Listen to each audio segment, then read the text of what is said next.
Welcome to The Sleepy Scientist, a calm corner of the universe where you can drift through ideas while you drift towards sleep. Tonight, we're unraveling one of the most breathtaking secrets of the cosmos, the vast, invisible skeleton that holds galaxies, clusters, and even entire superclusters in place. The cosmic web, an immense and delicate structure stretched across billions of light years, shaping the universe in ways we're only beginning to understand. Before we begin, I'd love to know where you're listening from. Are you tucked under a blanket somewhere in the northern hemisphere, perhaps with the sound of rain outside your window? Or maybe you're far to the south, where the constellations take on unfamiliar shapes. Share your corner of the world in the comments. It's always fascinating to see just how far these invisible threads of curiosity connect us. And one more thing. If you'd like to explore the world a little closer to home, please check out our new channel, The Sleepy Geographer. You'll find the link waiting in the video description. If this kind of gentle science helps you relax, I'd be truly grateful if you gave the video a like and subscribed for more. And to those who have already subscribed, thank you. Your support is the quiet gravity that holds this little channel together. Now I should give a small warning. My hope is that this video soothes you towards sleep, but the universe is a tricky storyteller. The cosmic web is so beautiful, so strange, and so utterly vast that it might just keep you awake with wonder. If that happens, well, at least you'll be a little wiser when morning comes. So settle in, let your shoulders sink, and allow your breathing to slow. Close your eyes if you wish, and imagine yourself suspended in the great dark, surrounded not by emptiness, but by faint and delicate threads stretching in every direction. Tonight we are following those threads, wandering across the hidden framework of the universe. And to begin, let me ask you this. If the universe is mostly empty space, why does it look so much like a web? From a distance, the universe appears scattered, as though galaxies were tossed like glitter across a dark canvas. But look closer, not with human eyes, but with the patient eyes of telescopes and surveys, and a hidden order begins to emerge. Galaxies are not scattered at random. They flow together, aligning along threads of invisible matter, clustering where the threads knot, and leaving behind vast, hollow voids in between. This quiet architecture is the cosmic web, and it is the scaffolding on which the entire universe is built. The story of the web begins in silence. In the earliest moments after the Big Bang, the universe was astonishingly smooth, the same in every direction, with only the tiniest hints of difference, ripples so slight they might have seemed meaningless. Yet from those subtle beginnings, gravity went to work, tugging gently, patiently, gathering matter into the faint outlines of structure. Over billions of years, those outlines sharpened into filaments, into clusters, into something so large that even light takes hundreds of millions of years to cross it. The cosmic web is not something you can see directly. It is like the skeleton inside the body of the cosmos, invisible but essential, shaping every contour and curve. Without it, galaxies would not know where to form, stars would not gather, and perhaps life itself would not have had a chance to exist. And yet, for most of human history, no one even suspected it was there. Only in recent decades, with the power of mapping, surveying, and simulating the cosmos, have astronomers begun to uncover this hidden design. But the web is more than science. It invites metaphor. It asks us to see the universe not as chaos, but as a tapestry, threads woven together across unimaginable distances. It reminds us that emptiness is never truly empty. Even in the vast void, there are shapes, patterns, and connections waiting to be revealed. In the chapters ahead, we will drift through this hidden structure together, from the smooth beginnings of the early cosmos, to the gravity that drew the first threads tight, to the maps and simulations that let us glimpse the unseen. We will visit the nodes where galaxies gather, peer into the great voids where almost nothing resides, and reflect on the strange poetry of a universe bound by threads. And as we move through the story, one question will follow us like a quiet echo. If the cosmic web shapes everything we see, what else might it be shaping that we have not yet learned to notice? The story of the cosmic web begins not with threads, but with stillness. Picture the universe in its first moments, immediately after the Big Bang. What surprises many people is that it was not the chaotic explosion the name suggests. Instead, it was a remarkably even and uniform soup of particles, light and energy, spread out across all of space. The cosmos was hot, dense and expanding quickly, but it was astonishingly smooth. If you could have floated there with a thermometer, it would have read almost exactly the same temperature no matter which direction you turned. This smoothness is one of the great marvels of physics. The early universe had only the tiniest of variations, small ripples in density so slight that they were just 1 part in 100,000. Imagine a perfectly flat sheet stretched across a frame. To the naked eye it looks flawless. But if you could run your finger across it with incredible sensitivity, you might notice faint wrinkles, almost imperceptible bumps. Those tiny imperfections are what seeded everything that exists today. Every star, every planet, every galaxy. Without them, the universe might still be a bland soup of particles, never giving rise to structure, beauty, or even life. Our strongest evidence for this smoothness comes from the faint glow that still surrounds us, known as the cosmic microwave background radiation. Discovered accidentally in the 1960s by 2 radio astronomers, Arno Penzias and Robert Wilson, it is the cooled remnant of the universe's earliest light. Back then, the cosmos was about 380,000 years old, practically a newborn by cosmic standards. At that age, the universe had expanded and cooled enough for the first atoms to form, allowing light to travel freely. That light has been journeying ever since, stretched into microwaves as the universe continued to expand, until today it appears as a uniform background filling the sky. When scientists mapped this radiation with exquisite precision, they found something extraordinary. It was not perfectly uniform after all. There were tiny variations, slight patches a bit warmer or cooler than their surroundings. These temperature differences reveal the density ripples from the early universe, the same faint wrinkles in the cosmic sheet that gravity would later tug into threads. They are the fingerprints of the cosmos at its infancy. If you want to know what the universe looked like before stars, before galaxies, before anything that could even be called structure, this is it. A glowing fog with subtle spots, like freckles on the face of eternity. One might wonder why the universe was so smooth to begin with. After all, when things explode, they usually scatter unevenly. The answer lies in the physics of inflation, a rapid expansion thought to have occurred in the tiniest fraction of a second after the Big Bang. Inflation stretched space itself at an unimaginable rate, ironing out irregularities like a baker rolling dough until it is smooth and flat. Yet, at the same time, quantum fluctuations, the jitter of energy at the smaller scales, were magnified into the faint ripples we see today. In other words, the universe was both smoothed and wrinkled in that instant. Smoothed on large scales, wrinkled on small ones, and those small wrinkles would one day become the scaffolding of cosmic architecture. For the first few 100 million years, though, the universe remained in its calm infancy. There were no stars twinkling in the darkness, no galaxies whirling in elegant spirals. The cosmos was filled with a thin, even fog of hydrogen and helium gas. If you could drift through it, you would see nothing but a dim red glow slowly fading as the universe expanded further and cooled. It was a quiet, almost featureless era, sometimes called the Cosmic Dark Ages. The only drama taking place was invisible, the faint tug of gravity gently coaxing slightly denser regions to grow denser still, while emptier regions grew emptier.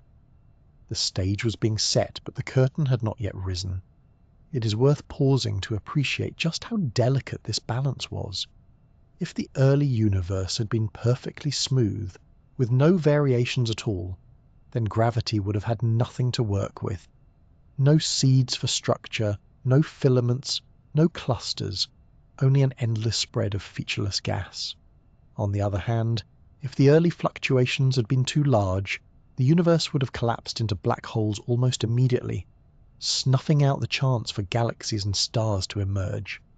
Life, as fragile as it is, depends on that narrow balance between smoothness and imperfection. The cosmos walked a tightrope, and we are here because it did not stumble.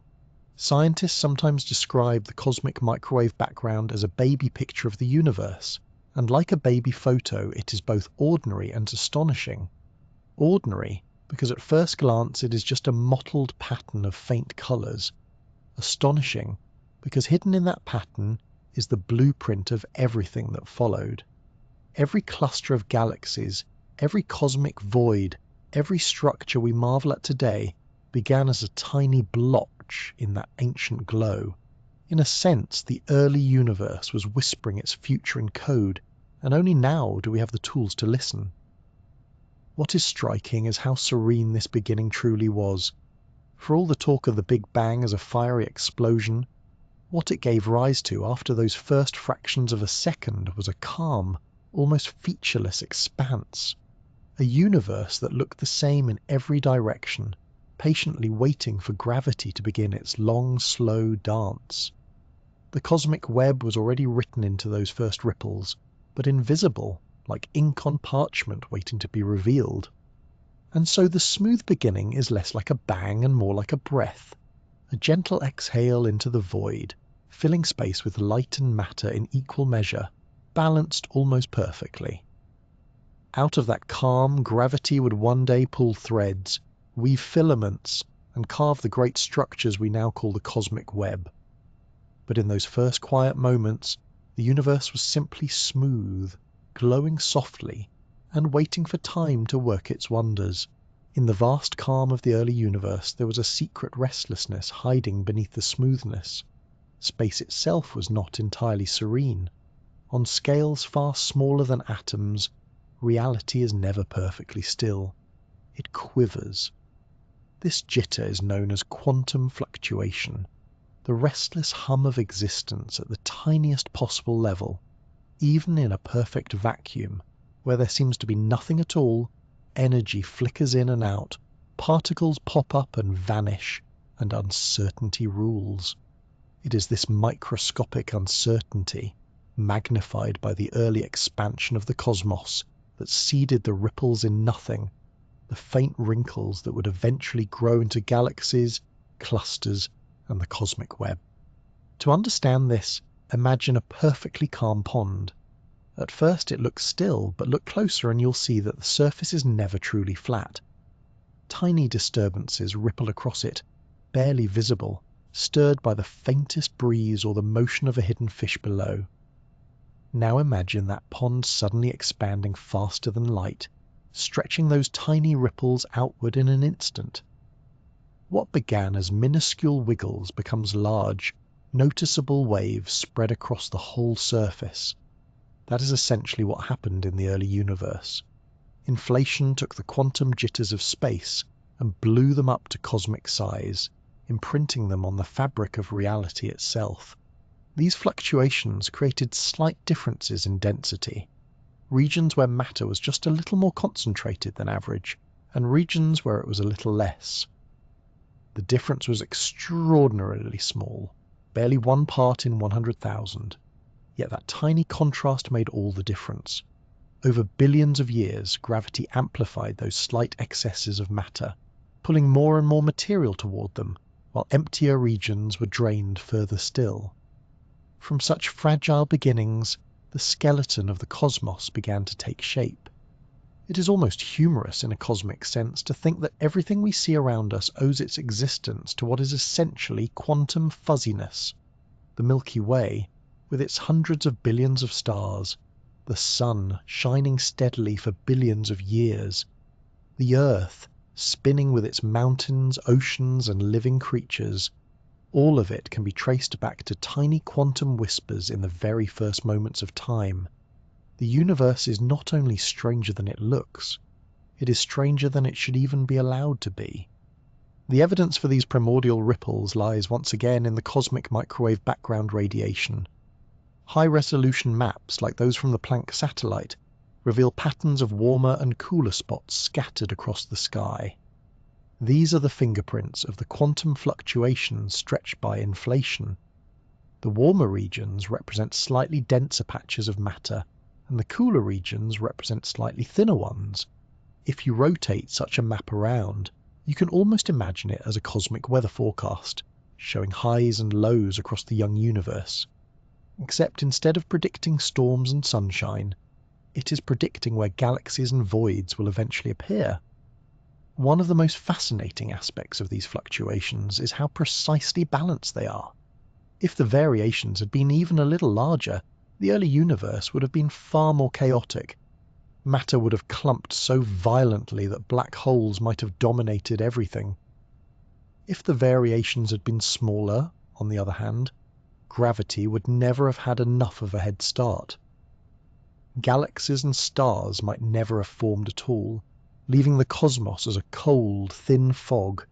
It is as though the universe was tuned with exquisite precision, creating the perfect amount of imperfection. Just enough wiggle in the smoothness to make complexity possible. Quantum fluctuations are not like ripples on a pond in every respect. Unlike familiar ripples, which are caused by something external, quantum ripples are intrinsic. They arise from the uncertainty principle, the rule that says certain properties like position and momentum can never both be known with perfect accuracy. This uncertainty ensures that even empty space cannot remain empty. It is restless at its core, with fields fluctuating at all times. When the universe was smaller than a proton, these fluctuations occurred constantly, bubbling and vanishing. Inflation then froze them in place, stretching them across space so that they became part of the universe's blueprint. Another way to picture this is to imagine baking bread. The dough begins smooth, but inside it there are tiny air bubbles forming at random. If you let the dough sit, those bubbles expand, and when you bake it, they become the structure of the loaf. The cosmic web is rather like that loaf of bread on a vastly larger scale, its bubbles and pockets representing voids, and its denser parts forming filaments. What began as microscopic randomness eventually defined the large-scale texture of the universe. It is tempting to think of these fluctuations as insignificant, but they are anything but. They are why the night sky is speckled with stars instead of being blank. They are why matter gathered into galaxies, why planets formed around stars, and why life eventually emerged. Without the restless uncertainty of quantum mechanics, the universe might have remained forever smooth and lifeless. In that sense, every starry sky is a monument to randomness, a reminder that order and beauty can grow from the smallest seeds of chaos. Scientists can even measure how those early ripples influence the arrangement of galaxies today. Surveys that map the three-dimensional positions of millions of galaxies reveal the large-scale structures that arose from the initial density differences. The scale of the ripples matches predictions from quantum fluctuations remarkably well. What began as tiny bumps in an invisible field has been confirmed across billions of light years as the guiding pattern of the cosmos. There is also something deeply poetic about this origin. The grandest structures we know, walls of galaxies stretching hundreds of millions of light years, were born from the tiniest possible uncertainties. The largest came from the smallest. The quiet shiver of quantum fields became the sprawling skeleton of the universe. It is a reminder that scale can be deceptive, and that the seeds of greatness are often planted in the humblest of places. When you look up at the stars, it can be easy to think of them as eternal fixtures, but their very existence rests on the fact that the early universe was not perfectly smooth. It was not a flawless canvas, but one with faint brushstrokes running through it. Those brushstrokes became rivers of matter, flowing over time into the cosmic web. The galaxies we see today are like bright beads strung along those ancient ripples. Every light in the night sky is, in a way, a memory of the universe's restless beginning. The ripples in nothing may sound like a fragile foundation, but they were enough. Enough for gravity to begin its patient work. Enough to turn silence into structure. enough to give the cosmos a skeleton it would spend billions of years filling in. From quantum jitter to galaxies, the story begins with these wrinkles, and their quiet persistence is written across the sky we see each night. When we talk about the shape of the universe, it is tempting to imagine that what we see is what we get. Stars twinkling, galaxies spiraling, nebulae glowing faintly against the dark. Yet all of that dazzling scenery is little more than the garnish on a much larger dish. The real architecture of the cosmos is sculpted by something invisible, something that does not shine, flicker, or glow. This mysterious presence is known as dark matter, and without it, the cosmic web would never have taken shape. The idea of dark matter might sound exotic, but the reasoning behind it is surprisingly straightforward. Astronomers noticed long ago that galaxies were misbehaving. In the 1930s, Fritz Zwicky studied a cluster of galaxies called the Coma Cluster. He found that the galaxies were orbiting around their shared center of mass far too quickly. According to the laws of gravity, based on the amount of visible matter present, the galaxies should have flown apart like sparks from a campfire, yet they clung together stubbornly. Zwicky proposed that there must be additional mass holding them in place, something invisible but heavy enough to provide the necessary gravitational glue. He called it dunkel Materie, dark matter. Decades later, astronomer Vera Rubin confirmed a similar puzzle within individual galaxies. She studied how stars orbit around the centers of spiral galaxies, expecting to see the outer stars moving more slowly than the inner ones, much like planets around the sun. Instead, she found that the rotation curves of galaxies were flat. The outer stars were moving just as quickly as the inner ones, as though each galaxy was wrapped in an enormous unseen halo of extra mass. Once again, the only sensible explanation was the presence of matter we could not see. Today, multiple lines of evidence point to the same conclusion. The universe is dominated by this invisible scaffolding. In fact, about 85% of all matter in the cosmos is dark matter. Ordinary matter, the atoms that make up stars, planets, oceans, and people, accounts for only a tiny fraction of the total. In other words, the stuff we can see is just the tip of the iceberg. The true bulk of the universe is hidden below the surface. What exactly is dark matter? That remains one of the biggest mysteries in physics. It does not emit light, absorb light, or reflect light. It does not interact strongly with normal matter in the ways we are used to. If you filled a jar with dark matter, it would pass right through the walls, the table, and even the floor, slipping silently toward the Earth's core. And yet, despite its ghostly nature, dark matter does interact with one thing very strongly: gravity. That gravitational pull is what sculpts the web of the universe. To picture dark matter's role, imagine building a city. First, you lay down an invisible framework of roads, intersections, and highways. The buildings, parks, and houses will later cluster around that structure. In the same way, dark matter provided the blueprint for the cosmic web. Its filaments stretched across the early universe, shaping where ordinary matter could gather. Gas flowed along the threads of dark matter, pooling in the densest knots to ignite stars and form galaxies. Without that hidden scaffolding, matter would have been too evenly spread out, unable to clump into anything as grand as a galaxy. Astronomers can actually see the effects of this invisible substance by watching how it bends light. According to Einstein's theory of general relativity, gravity curves space-time, and that curvature bends the path of light. When light from a distant galaxy passes by a large clump of dark matter, the galaxy's image is distorted, magnified, or stretched into strange arcs. This effect, called gravitational lensing, acts like a cosmic fingerprint for dark matter. By mapping those distortions, scientists can trace the otherwise invisible web. The results are astonishing. Filaments and halos of unseen matter crisscrossing the universe, with luminous galaxies dangling from them like dewdrops on a spider's thread. Another clue comes from the cosmic microwave background. The tiny temperature fluctuations in that ancient light encode the density of matter in the early universe.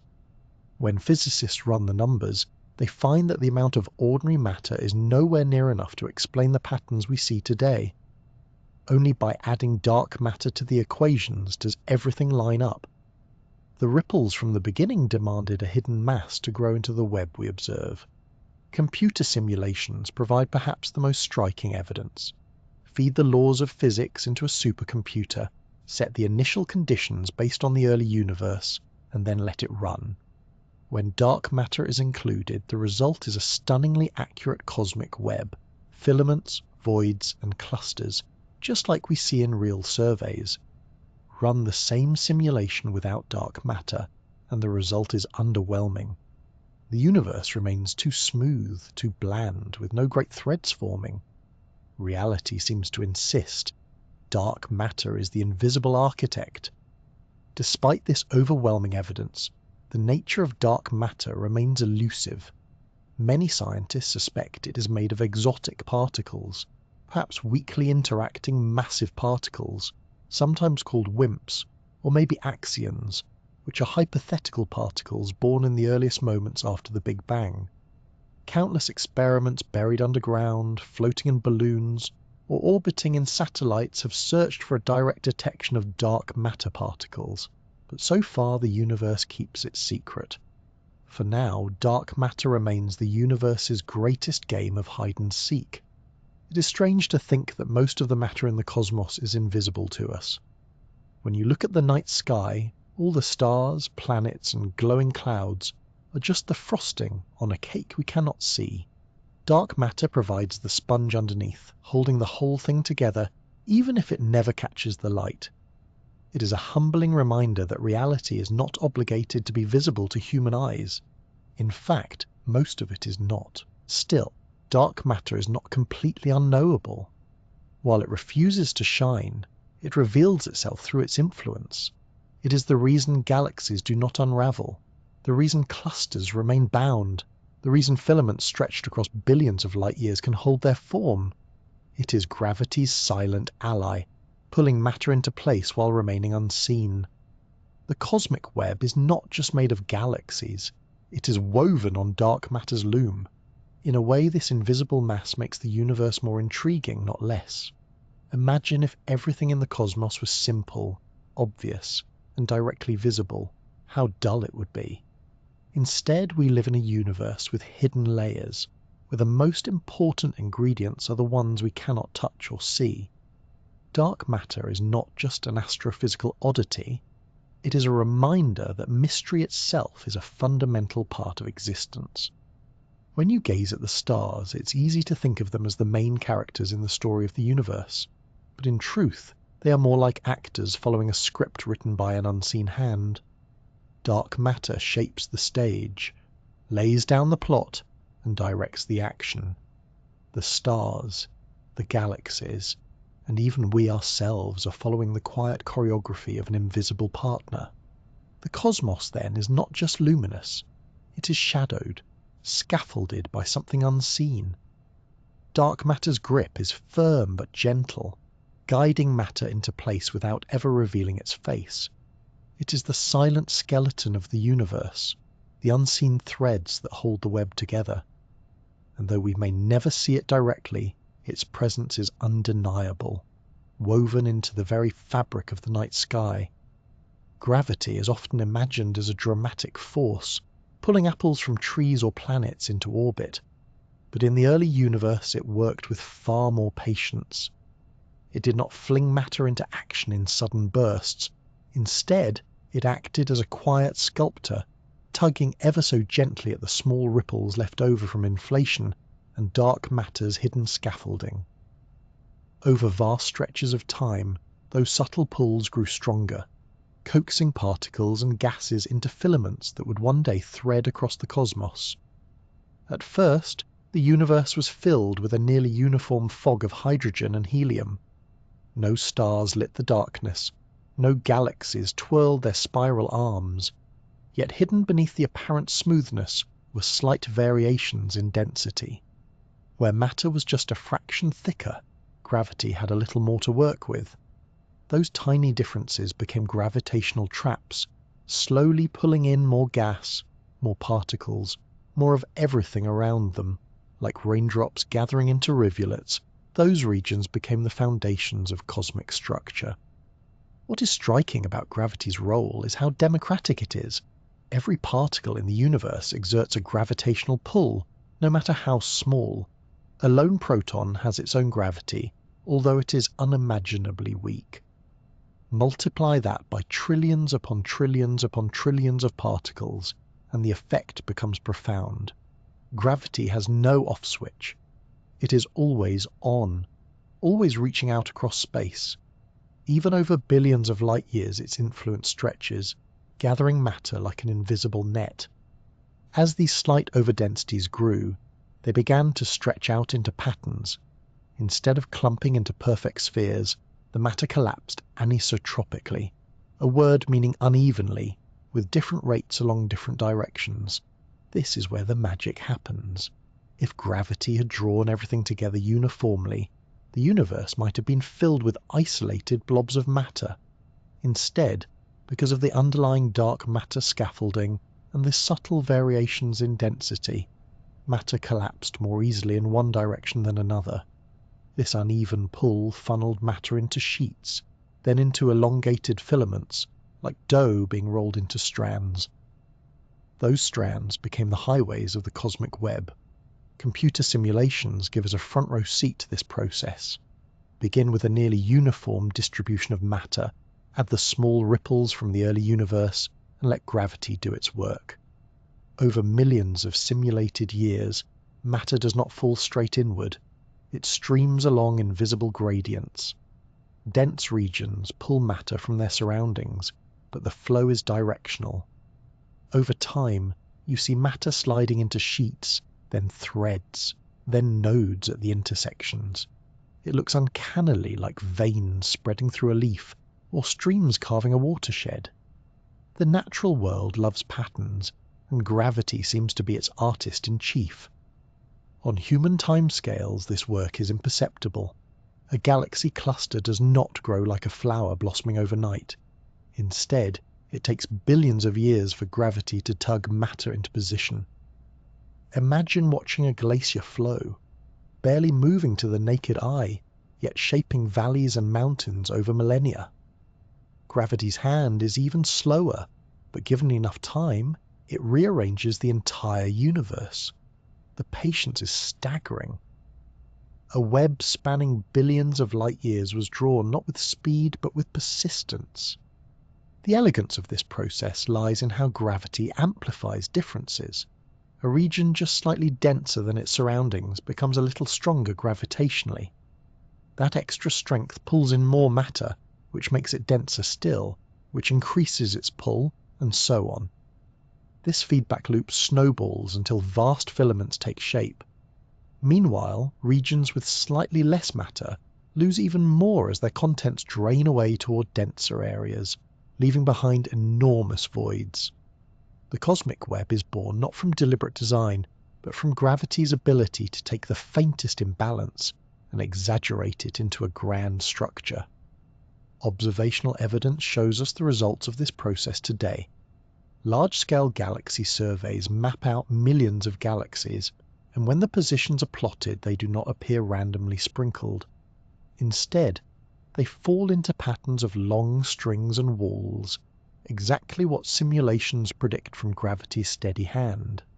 The largest structures we observe, colossal sheets of galaxies stretching hundreds of millions of light years, are monuments to gravity's quiet insistence. There is a certain poetry in how gravity draws these threads. It is not forceful in the way of a hammer striking metal. It is more like water wearing down stone, a gentle persistence that reshapes everything over time. The cosmic web is not a sudden creation, but a slow weaving, with filaments drawn out of chaos like strands pulled from wool. At the heart of it all is nothing exotic or unfamiliar. Gravity is the same force that holds your feet to the ground and keeps the moon in orbit. The only difference is scale and patience. Consider how this perspective reframes the night sky. Every galaxy you see is not just floating aimlessly in the dark. It is bound along a filament, a luminous bead on a thread stretched across space. Those threads are not random. They were traced by gravity's hand billions of years ago, guiding matter into highways that shaped the universe's grand design. The Milky Way itself, with its 100 billion stars, owes its place in the cosmos to this invisible flow. We're inhabitants of a filament, part of a thread woven long before Earth was born. If gravity had been weaker, none of this would have happened. The early ripples would have remained mere ripples, never amplified into structure. If gravity had been stronger, the web would have collapsed too quickly, crushing matter into black holes and leaving little room for galaxies to breathe. The cosmic web exists in that narrow, delicate balance where gravity is just right, strong enough to gather matter, gentle enough to let it evolve into the structures we see today. In many ways, gravity is less like a dictator and more like a patient gardener. It does not impose order by force, but cultivates it over time, coaxing matter into patterns that emerge naturally. The filaments of the cosmic web are like vines trained along a trellis. The trellis is dark matter, but it is gravity that persuades the vines to follow it, that encourages galaxies to bloom where threads meet. When we step back and look at the universe as a whole, it is hard not to be struck by the beauty of this process. Out of a nearly featureless fog, gravity has spun lacework. Out of randomness, it has sculpted geometry. The web is a reminder that the cosmos is not static but dynamic, forever shaped by invisible hands pulling gently across unimaginable expanses of space and time. Gravity's role in drawing the threads of the cosmic web is both humbling and inspiring. It shows us that the universe did not need violence or chaos to craft its grandest structures. All it needed was time, patience, and a quiet force that never relents. The filaments stretching across billions of light years are monuments to persistence, proof that even the gentlest of tugs, given enough time, can redraw the face of the cosmos. If the cosmic web is a vast network stretched across the universe, then its most striking features are the intersections, the places where threads converge into luminous knots. These are the nodes, the cosmic hubs where gravity has pulled matter together in enormous concentrations. Within these nodes, galaxies gather in the thousands, stars are born in great numbers, and the universe feels most alive with activity. Imagine driving across a country on highways that stretch for hundreds of miles. The open road is quiet and sparse, but eventually you reach a city, a bustling convergence of roads, railways, and trade. The nodes of the cosmic web are like those cities. The filaments serve as highways funneling matter inward, while the nodes act as cosmic capitals, dense with galaxies bound tightly by gravity. The scale of these hubs is staggering. A single galaxy cluster, the basic unit of a node, can contain anywhere from hundreds to several thousands of galaxies. Each of those galaxies may have billions of stars, and many of those stars may host planets. Surrounding the galaxies is a halo of dark matter, along with vast pools of superheated gas that glow faintly in X-rays. Clusters are the most massive gravitationally bound structures in the universe, weighing in at quadrillions of times the mass of the Sun. They are the heavyweights of cosmic architecture, where the web's threads tie themselves into dense knots. One of the most famous clusters is the Coma Cluster, located about 300 million light-years away. Discovered more than a century ago, it contains thousands of galaxies packed into a relatively small region of space. When astronomers look at it, they see not just a random swarm, but a family bound together by an invisible hand. Every galaxy inside the cluster is orbiting around the cluster's center of mass, moving at incredible speeds but never escaping. It is like a cosmic beehive, busy, crowded, and tightly held by gravity. At the very heart of galaxy clusters often lie giant elliptical galaxies, some of the largest single galaxies in existence. These titans form through repeated mergers, as smaller galaxies streaming along filaments crash into the hub and combine. Over time, the central galaxy grows bloated and luminous, becoming the anchor of the cluster. It sits there like the king of the hill, while smaller galaxies swirl around it, their paths determined by the gravitational choreography of the node. The filaments that feed these clusters are just as important. They act as supply lines, channeling gas and galaxies into the hubs. Without them, the clusters would starve. The cosmic web is not static. Material continues to flow along the filaments like rivers feeding into a lake. Astronomers call this process cosmic accretion. As matter streams along the threads, clusters grow larger, galaxies collide more frequently, and stars ignite in bursts of activity. Clusters and filaments also provide a natural laboratory for the extremes of physics. The gas trapped in these regions is heated to tens of millions of degrees, hot enough to emit X-rays detectable by orbiting telescopes. Within the crowded environment, galaxies interact more often, tugging on each other's shapes, stripping gas, and sometimes merging entirely. These interactions shape the evolution of galaxies in ways that isolated ones never experience. Life in the hub is crowded and competitive, while life out on the filaments is quieter, more solitary. Another fascinating aspect of these nodes is how they connect to form even larger structures. Galaxy clusters rarely exist alone. They gather into superclusters, immense regions containing multiple clusters linked by filaments. The Virgo supercluster, for example, is our local home, stretching more than 100 million light-years across and containing the Virgo cluster along with our own Milky Way. Even this, however, is just one piece of a larger structure called Laniakea, a supercluster spanning 500 million light-years, with hundreds of thousands of galaxies bound together in a gentle gravitational embrace. Our galaxy is just one faint light in a corner of this colossal cityscape of matter. The nodes of the cosmic web reveal another remarkable truth. The universe is hierarchical. Small structures form first, then combine into larger ones. Tiny ripples of matter grew into galaxies, galaxies gathered into clusters, clusters linked into superclusters, and superclusters stitched themselves into the great web. It is a nested Russian doll kind of cosmos, with each level supported by the scaffolding of dark matter and the patient hand of gravity. The nodes are simply the places where this hierarchy is most visible, where the scale of matter's ambition is on full display. Astronomers are continually mapping these intersections with greater precision. Using gravitational lensing, redshift surveys, and X-ray observations, they can trace where matter is piling up in the web. The resulting maps are not random splashes of light, but intricate patterns of nodes connected by glowing strands.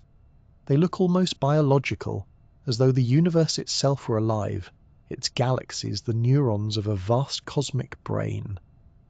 The resemblance between the cosmic web and neural networks has inspired endless comparisons, though in truth, one is made of stars and the other of cells. Still, it is hard not to notice the similarity when you see a map of the web and a scan of the human brain side by side. These intersections also remind us how fragile cosmic balance can be. A cluster is held together by gravity, but it is constantly fighting the universe's expansion, which tries to pull everything apart. Dark energy, the mysterious force driving this expansion, works against the clustering of matter. Yet for now, clusters and nodes remain intact, the gravitational anchors of the web. Billions of years from now, their supply lines may run dry as the expansion accelerates, but in the present, they stand as the universe's bustling downtowns. When you look at a starry sky from Earth, it is easy to feel alone, like islands scattered in an endless sea. But nodes remind us that the universe is communal. Galaxies are not drifting aimlessly. They are gathered into neighborhoods, districts, and cities, bound together in a web of connections. The Milky Way belongs to one of these neighborhoods, linked by filaments to others, all converging toward larger nodes. We are part of a vast and ancient network, not an isolated outpost. The cosmic web, with its nodes and filaments, is a portrait of gravity's social instincts. Matter does not like to be alone. It prefers to gather, to connect, to form hubs where activity thrives. The nodes are where the story of structure reaches its loudest crescendo, with galaxies clustering in their thousands, colliding, merging, and shining. They are reminders that the universe is not only vast and empty, but also alive with bustling centres of matter, each a city of galaxies linked by threads across the deep. What may be most striking of all is how much of this is invisible. The galaxies themselves are like the glowing streetlights of the cosmic city, but most of the mass, the dark matter scaffolding, remains unseen. The true structure is hidden, revealed only through its influence. Yet even without seeing it directly, we know it is there, pulling matter into place, stitching galaxies into clusters, and tying the entire cosmos together. To drift among the nodes is to witness the universe at its most energetic, its most social, and its most connected. These hubs are the knots in the cosmic net, places where the threads of the universe tie themselves into luminous gatherings. From the smallest galaxies to the grandest superclusters, they are all beads strung on filaments, bound by gravity and woven into the architecture of the cosmos. If the nodes and filaments of the cosmic web are its luminous highways and bustling cities, then the voids are its deserts, vast stretches of almost nothing, where galaxies are scarce and silence reigns. At first thought, emptiness may not sound like much of a story, but in truth the voids are as essential to the web as the threads themselves. Without the empty, there would be no contrast to the filled. The universe's great architecture is defined not only by what is there, but also by what is not. These voids are enormous. A typical cosmic void can span tens of millions of light years across, and the largest can stretch well over 100 million. Imagine a sphere so large that if you placed our Milky Way galaxy at its centre, every single galaxy we can see with the naked eye in the night sky would fit inside comfortably, with room to spare, and yet the void would still look mostly barren. There are regions where gravity has drained matter away, pulling it along invisible slopes into the filaments and nodes nearby, leaving behind vast hollows in the cosmic landscape. One of the earliest surprises of modern cosmology came in the 1970s and 80s, when astronomers first began mapping galaxies in 3 dimensions. They expected to see a fairly even distribution, perhaps with a few clumps here and there. Instead, they saw striking patterns, long chains and walls of galaxies surrounding enormous empty spaces. These voids were not small gaps. They were the dominant feature. The web of the universe, it turned out, is as much about the hollow regions as the luminous structures outlining them. The largest known example is the Bhuta's Void, discovered in 1981. It is a gargantuan stretch of near nothing, roughly 330 million light-years across. For comparison, that is about 3,000 times the diameter of our own Milky Way. Within it, only a handful of galaxies have been found, lonely outposts scattered through the dark. To drift through the Bhuta's Void would be to experience an almost unthinkable isolation, hundreds of millions of years of travel in any direction, without encountering more than the rare flicker of starlight.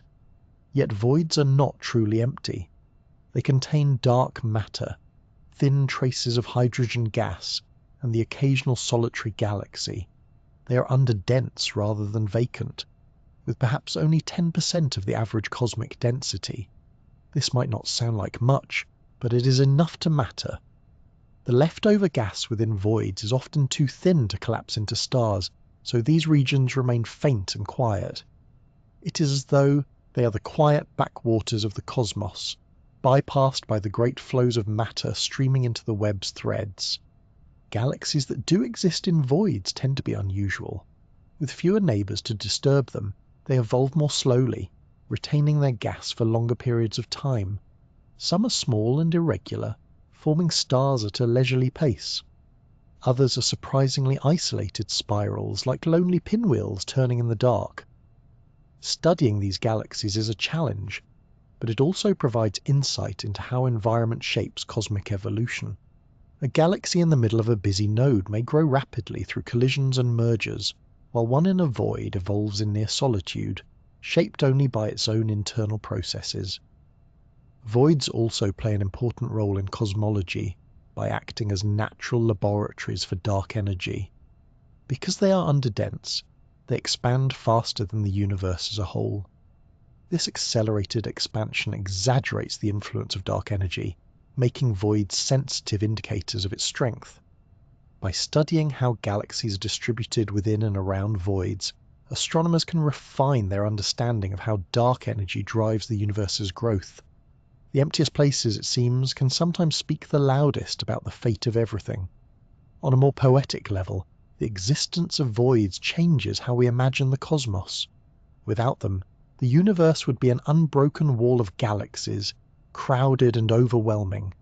Instead, it is a balance of fullness and emptiness, light and dark, structure and silence. The web's beauty comes from contrast, the way threads of matter stand out precisely because of the hollows around them. Like lacework or foam on the crest of a wave, the cosmic web is defined as much by its holes as by its strands. Drifting through a void, one would feel a sense of vast stillness. No nearby galaxies blazing with billions of suns, no clusters buzzing with activity, just the faintest background glow of the universe itself. It would be the ultimate quiet, an expanse where the nearest galactic neighbour could be hundreds of millions of light years away. And yet, even in that quiet, gravity would still be at work. Over cosmic timescales, the emptiness deepens as matter continues to flow outward, feeding the filaments at the edges. The voids are not passive, they are dynamic, slowly emptying further as the universe evolves. Voids also influence the motion of galaxies on their borders. Just as clusters pull galaxies inward, voids push them outward. Not through any mysterious repulsive force, but simply because galaxies on the edge of a void feel stronger gravitational pulls from the denser regions beyond than from the empty interior. In this way, voids act as silent sculptors, shaping the flows of matter at the larger scales. Even the human imagination struggles with the enormity of such hollows. When we describe them as empty, we're using the word loosely. They are not blank like a sheet of paper, but more like a faded watercolour, where the brushstrokes have thinned to almost nothing. For many, there is something unsettling about the idea of so much nothingness. But in another sense, it is comforting. The voids are space for the web to breathe. They are reminders that the universe is not overcrowded, that even at the larger scales it holds vast expanses of quiet and calm. The story of cosmic voids is not one of absence, but of balance. The nodes and filaments may get the attention with their dazzling galaxies, but without the voids there would be no web to admire. The hollows make the structure stand out. They are the spaces between the notes, the silence that allows the music of the universe to be heard. The cosmic web is not just a network of matter, it is a dance of presence and emptiness, woven together into the grandest pattern we know. Mapping the universe is no simple task. Unlike an ordinary landscape, there are no landmarks you can stroll up to and measure directly. The cosmic web does not announce itself with street signs or borders. Its filaments and nodes are invisible to the naked eye, drawn not in light but in gravity. And yet astronomers have found ways to chart these hidden structures, turning the night sky into a kind of navigable map. These are the cosmic cartographers, the scientists who trace patterns too vast to imagine, using clever methods to reveal the skeleton beneath the stars. The first challenge in making such a map is deceptively simple: distance. Looking at the sky tells you the position of a galaxy in 2 dimensions. You can say it is up near this constellation or down near that one. But to understand the web, you need to know how far away it is.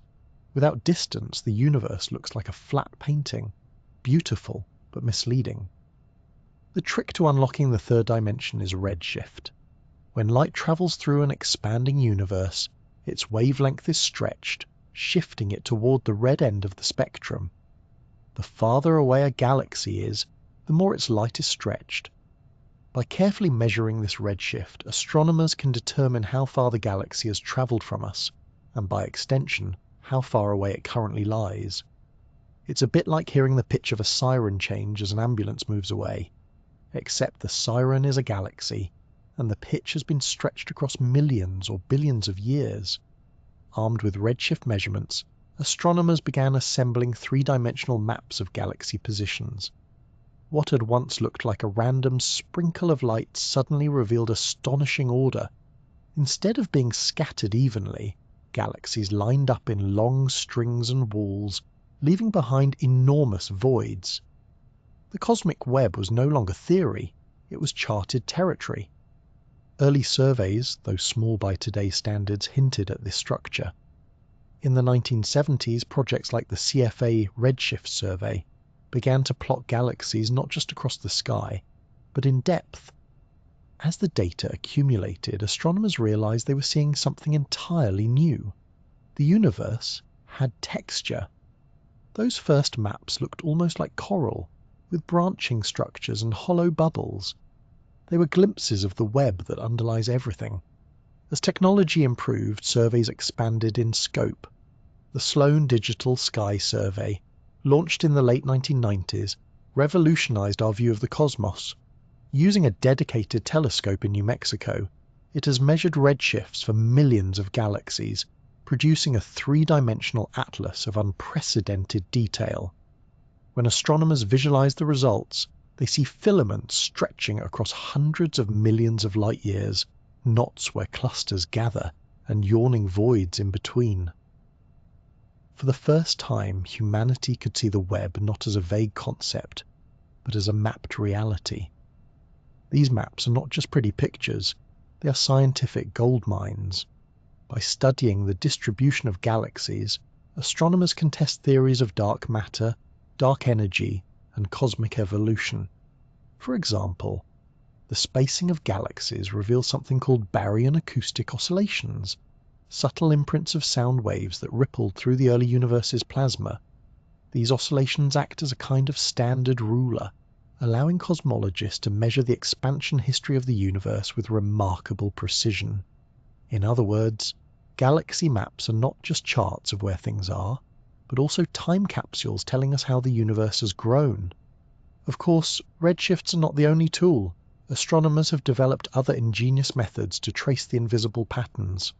One approach is gravitational lensing, where the gravity of dark matter bends light from more distant galaxies. By studying how galaxy shapes appear stretched or warped, astronomers can infer the presence of massive unseen structures. In this way, they can draw maps of dark matter itself, rather than just the galaxies riding on top of it. It is a bit like seeing the wind by watching the way trees sway, even if the wind itself is invisible. Another clever method involves looking at the faint absorption lines in the spectra of distant quasars. As the light from these bright ancient beacons passes through intervening gas, it picks up subtle marks, like fingerprints of the material it travelled through. By comparing multiple quasar lines of sight, astronomers can reconstruct the distribution of hydrogen gas across cosmic scales. This technique, known as the Lyman alpha forest, provides another way to sketch the hidden filaments of the web. Taken together, these techniques form a toolbox of cosmic cartography. Each method offers a different perspective, like layering maps of roads, rivers, and elevation on top of one another. Redshift surveys show where galaxies gather, lensing reveals the dark matter scaffolding, and quasar absorption traces the thin gas connecting it all. Piece by piece, the invisible becomes visible. It is worth reflecting on the scale of these maps. On Earth, cartography is a matter of miles or kilometers. Even the largest global maps cover a planet only about 40,000 kilometers around. Cosmic cartographers, by contrast, deal in millions of light years. A single filament can stretch across 500 million light years. A void can span 100 million. These maps are not of continents or oceans, but of structures so large they defy ordinary imagination. And yet, through careful observation, scientists have turned them into something we can hold in our minds. There is also a certain elegance in how these maps blur the line between science and art. Visualizations of the cosmic web are among the most beautiful images in astronomy. Glowing networks of light that resemble lace, coral, or neurons. They are not just scientific products, but works of cosmic art, revealing patterns that seem almost designed for aesthetic wonder. In truth, they are the natural result of gravity's slow hand and dark matter's scaffolding, but their beauty is undeniable. What makes cosmic cartography especially remarkable is that it is ongoing. Every new survey adds depth, clarity, and reach. The Dark Energy Spectroscopic Instrument, for example, is now measuring redshifts for tens of millions of galaxies, building the largest three-dimensional map ever attempted. With each new effort, the cosmic web becomes sharper, its filaments more defined, its voids more pronounced. We are still in the early stages of mapping the full skeleton of the universe, and the journey ahead promises even greater revelations. In the end, these cosmic maps are more than technical achievements. They're acts of human curiosity, attempts to take something unimaginably vast and render it comprehensible. They remind us that even when faced with distances measured in billions of light years, we can still find patterns, structure, and meaning. The universe is not a chaotic scattering of galaxies, but a woven tapestry, and through cleverness and patience we have learned to trace its threads. To hold such a map in your mind is to see the universe in a new light, no longer as a flat dome of stars, but as a living network of filaments and nodes stretching into the deep. Cosmic cartographers have given us the gift of perspective, a reminder that we are not adrift in randomness but connected through a vast and hidden architecture. It is a map that shows not where we are going, but where we belong. At the turn of the new millennium, astronomers began an ambitious project that would change how humanity sees the universe.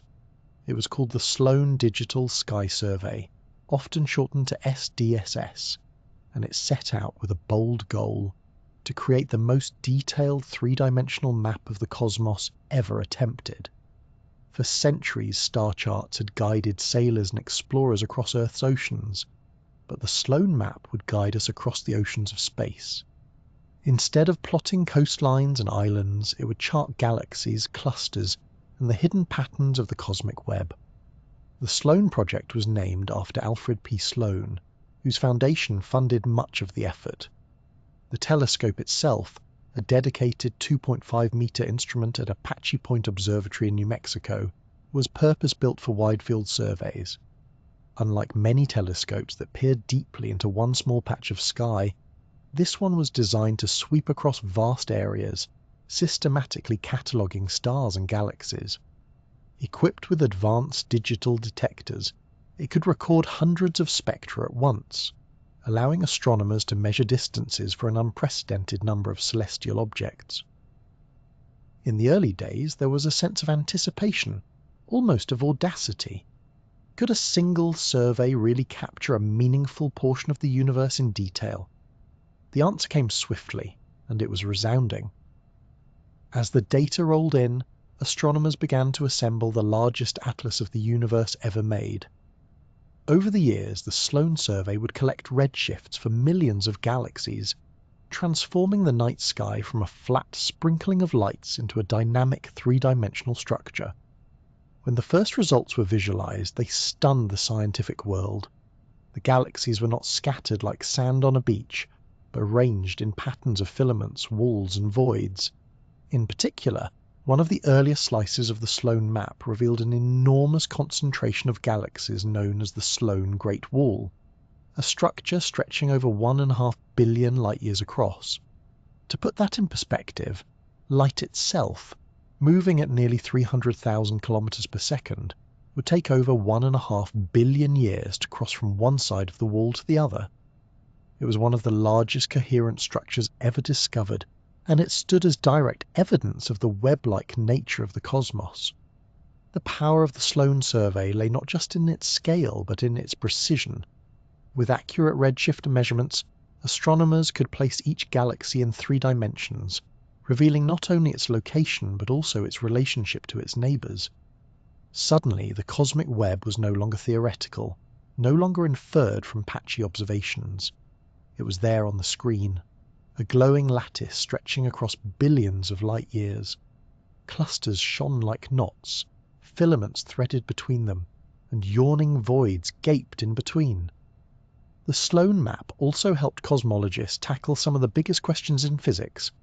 By measuring the clustering of galaxies, the survey detected subtle ripples called baryon acoustic oscillations, the faint echoes of sound waves that rippled through the hot plasma of the early universe. These ripples left an imprint on the distribution of galaxies, providing a standard ruler to measure cosmic distances. With this tool, scientists could track how the universe's expansion has changed over time, offering crucial insights into the mysterious force of dark energy. Beyond its headline discoveries, the Sloan survey became a workhorse of modern astronomy. Its publicly available data empowered countless research projects. From mapping the Milky Way's structure to cataloguing quasars and distant galaxies, the Sloan database became a treasure trove for scientists worldwide. In fact, it is often said that the Sloan Digital Sky Survey is the most scientifically productive, astronomical project in history, cited in more papers than almost any other telescope. Part of its success lies in the philosophy of openness. Unlike many observatories where data is tightly guarded for years, Sloan made its maps and spectra available to the entire community on a regular basis. Students, amateur astronomers, and professional scientists alike could dive into the data, exploring the universe from their laptops. This democratization of cosmic cartography accelerated discoveries in ways no one fully anticipated. The Sloan map also reshaped how we visualize the universe. When astronomers first plotted its galaxy data in a slice of the sky, it resembled a fan or wedge stretching outward from Earth. Each dot represented a galaxy, and together they traced out filaments and voids like coral branches radiating in all directions. These images quickly became iconic, appearing in textbooks, lectures, and planetarium shows. They conveyed in a single glance that the universe is not a random spray of galaxies, but a structured, interconnected web. Perhaps what is most remarkable is how the Sloan map gives us a sense of belonging in the cosmos. It is one thing to know that the Milky Way sits in a galaxy cluster, which sits in a supercluster, which is part of a greater web. It is another to see it plotted on a map, to know our place in the grand pattern. The Sloan survey gave humanity a cosmic address, not just as residents of Earth or the Milky Way, but as part of the Laniakea supercluster, woven into filaments stretching for hundreds of millions of light years. Of course, the Sloan map is not the final word. It is a snapshot, a first draft of cosmic cartography. Newer projects like the Dark Energy Spectroscopic Instrument and the Euclid mission are expanding the map further, adding more galaxies, greater depths, and sharper detail. Yet Sloan remains a landmark, the survey that first revealed the web in a way anyone could see and grasp. It was the breakthrough that turned speculation into structure, theory into an atlas. There is something profoundly moving about looking at a Sloan map visualization. Each dot is a galaxy, each galaxy is a city of stars, and each star may host worlds of its own. And yet, when plotted together, they form threads and walls, as though the universe itself were weaving. It is both humbling and inspiring. Humbling because of the immensity, inspiring because we have found a way to see it.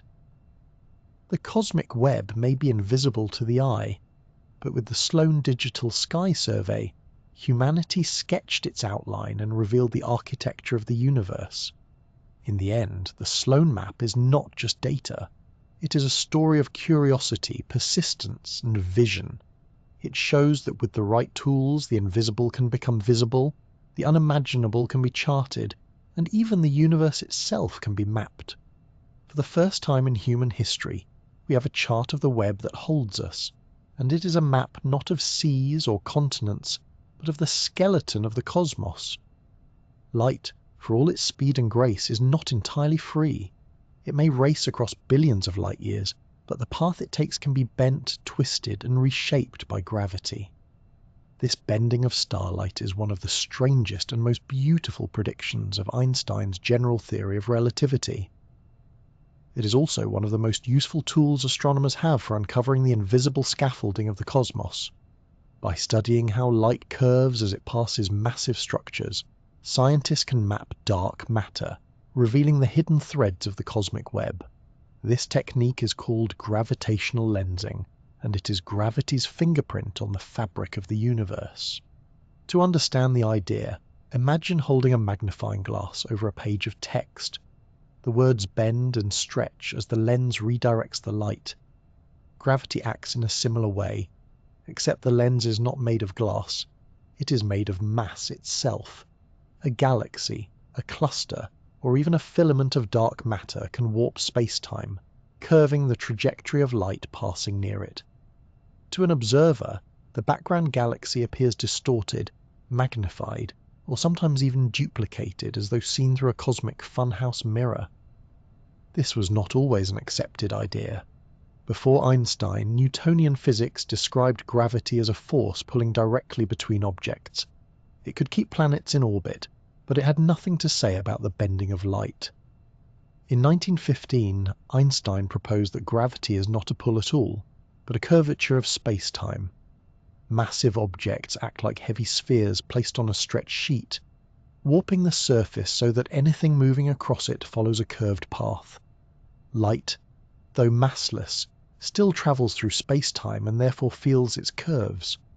The first confirmation came in 1919, when astronomers measured the positions of stars during a solar eclipse. They found that starlight passing near the sun was bent by exactly the amount Einstein had predicted. The news made him a household name overnight. Since then, gravitational lensing has become one of the most powerful techniques in astronomy. There are two main varieties. Strong lensing occurs when a massive object, such as a galaxy cluster, lies directly in front of a more distant galaxy. The foreground mass bends the background light so dramatically that it can create multiple images, arcs, or even complete rings of light known as Einstein rings. These striking patterns are like neon signs advertising the presence of invisible mass. Weak lensing, by contrast, is more subtle. Here the distortions are tiny, not easily visible in a single galaxy. But by studying the shapes of millions of galaxies, astronomers can detect statistical patterns of stretching that reveal the presence of dark matter. It is a bit like looking at a forest in the wind. A single leaf may not tell you much, but when all the leaves lean the same way, you know the air is moving. Similarly, weak lensing shows the collective tug of unseen matter shaping the background light. By applying these techniques, astronomers have created detailed maps of dark matter across the sky.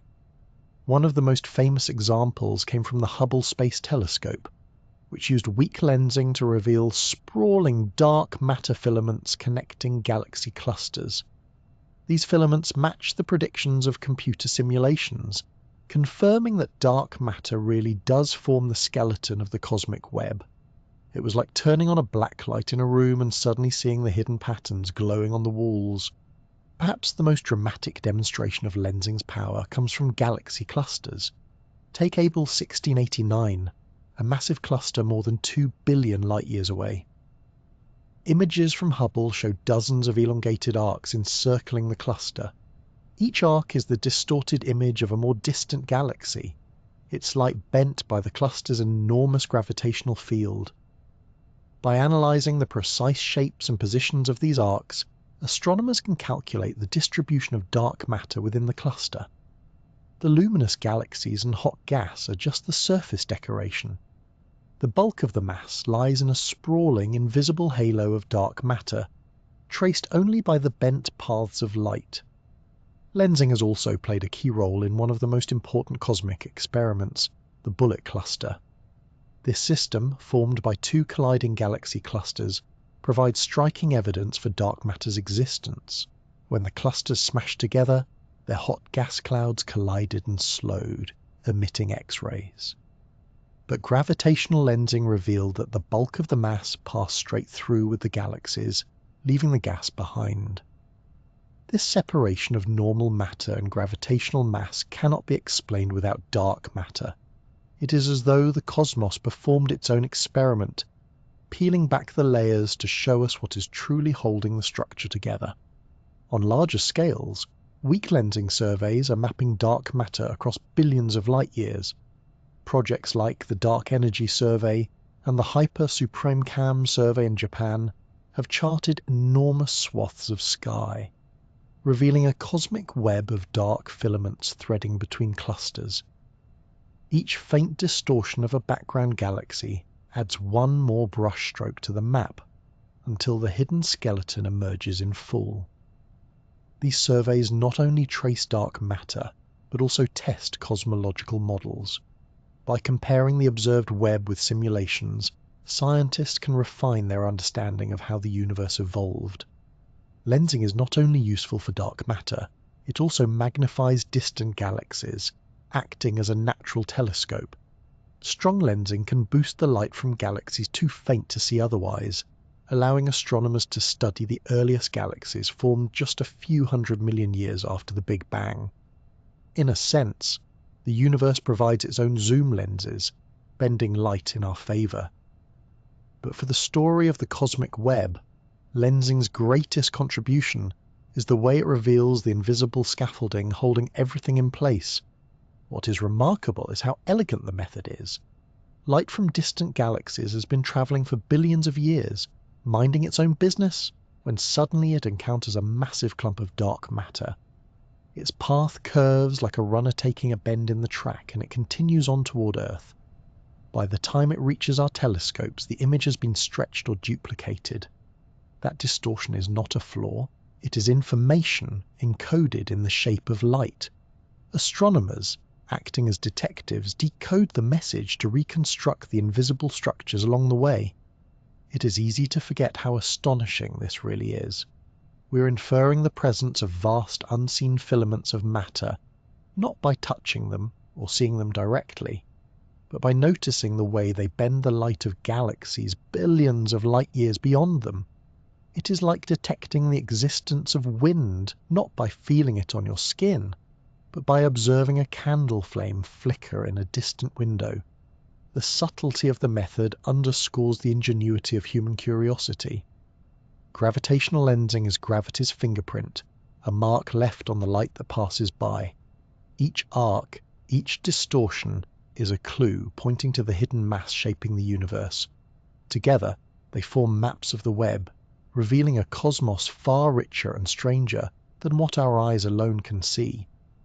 The stars and galaxies may shine, but it is the unseen matter, traced through bent light, that reveals the true design of the cosmic skeleton. And perhaps the most poetic part of all is this: the universe itself becomes the lens. Space and time, bent by mass, turn into tools of observation. The cosmos is not only the subject of our study, but also the instrument through which it shows itself to us. Through these curved paths of light, the hidden architecture of the universe is drawn into view, and the threads of the cosmic web are traced across the heavens. Galaxies are not sprinkled randomly through the universe like sugar scattered across a kitchen counter. Instead, they gather in long interconnected filaments, strung out like beads on invisible threads. These filaments are the highways of the cosmic web, and galaxies follow them faithfully, clustering where the strands intersect and thinning out toward the great voids. To understand why galaxies form along these threads, we must look at how matter flows in the universe, and how the web itself acts like a vast delivery system, channeling material into the places where galaxies can be born and thrive. The foundation of this pattern is gravity working on dark matter. Long before the first stars lit up, the universe was filled with an invisible scaffolding of dark matter filaments. These acted as funnels, directing gas into narrow streams. Hydrogen and helium, the primordial ingredients left over from the Big Bang, did not spread evenly in every direction, but instead slid down the gravitational slopes carved out by dark matter. Just as rainwater flows into rivers and rivers into valleys, so too did gas collect along these threads. The result was a cosmic plumbing system, where gas was guided into filaments that served as the raw material supply lines for galaxies. The gas streaming along these filaments cooled and condensed, forming dense clouds that eventually ignited into stars.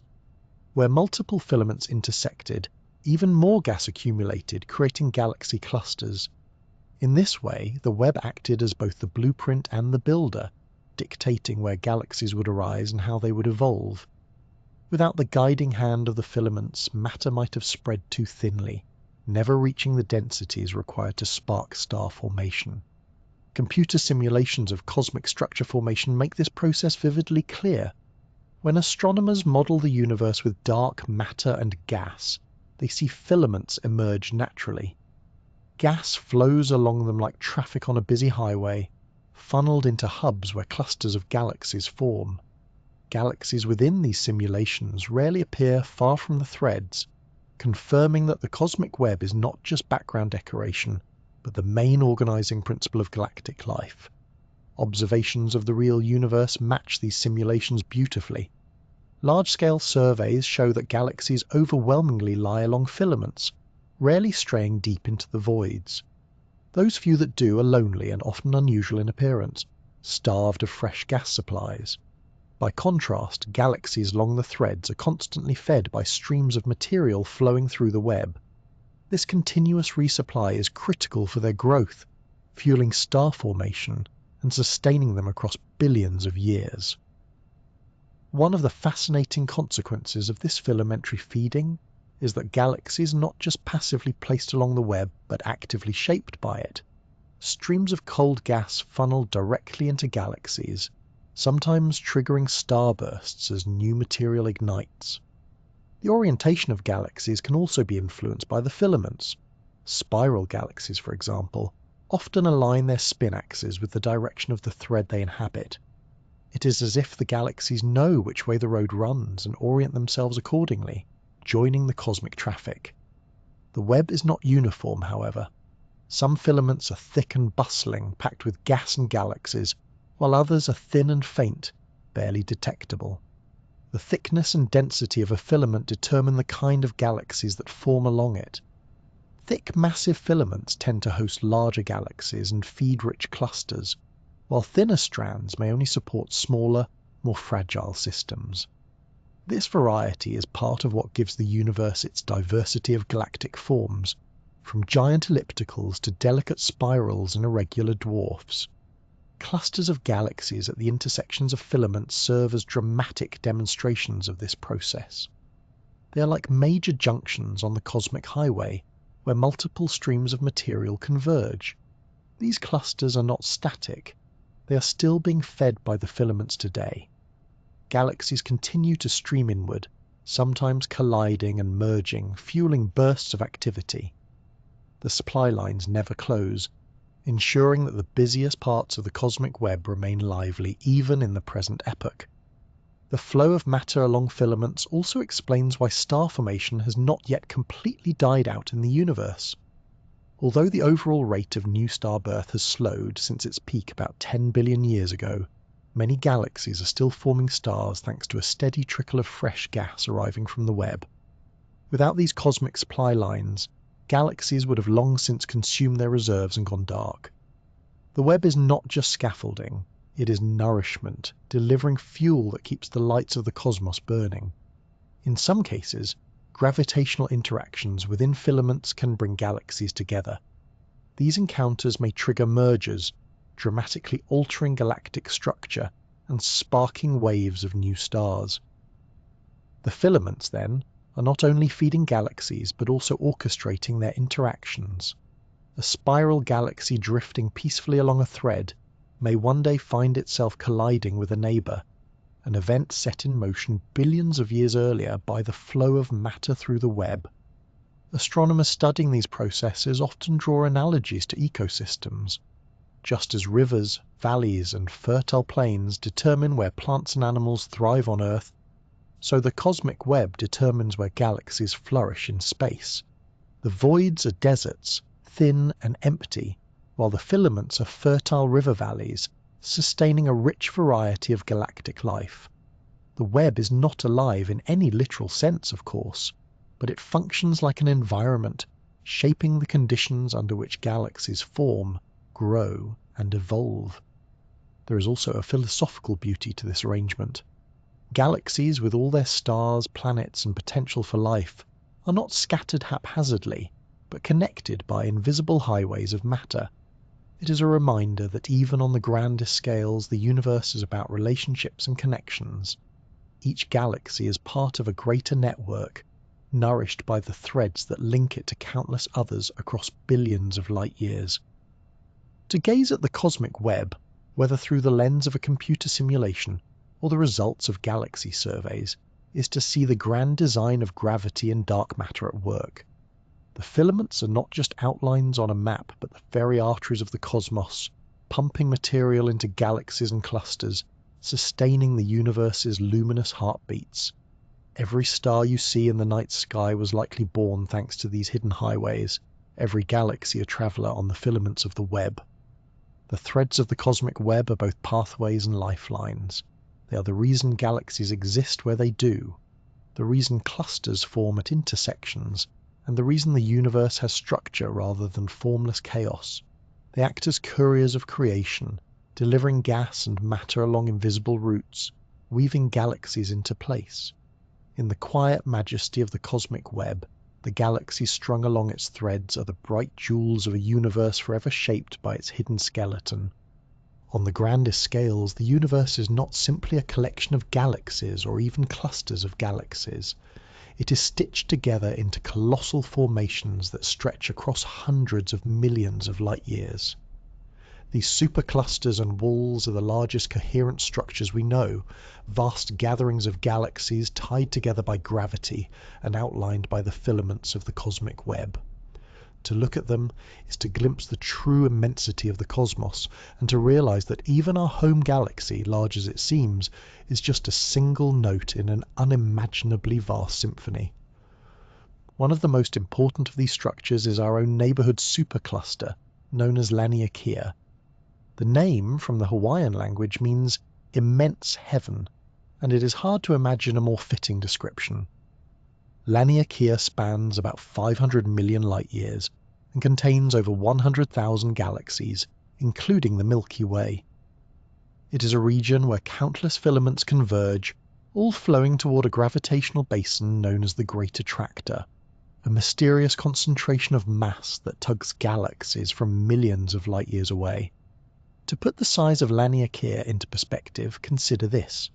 If you could travel at the speed of light, it would take you 500 million years to cross from one side to the other.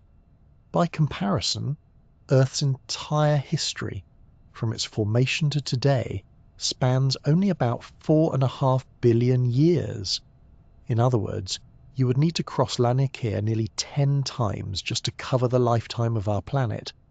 And this is just one supercluster among many, one piece of the web's immense architecture. The discovery of Laniakea came from carefully mapping the motions of galaxies. Astronomers tracked how thousands of galaxies move relative to one another and found that their motions were not random. Instead, they flowed together like rivers converging on a basin. This basin defined the boundary of Laniakea, showing that our Milky Way and its neighbours are part of something far larger than the local group or even the Virgo cluster.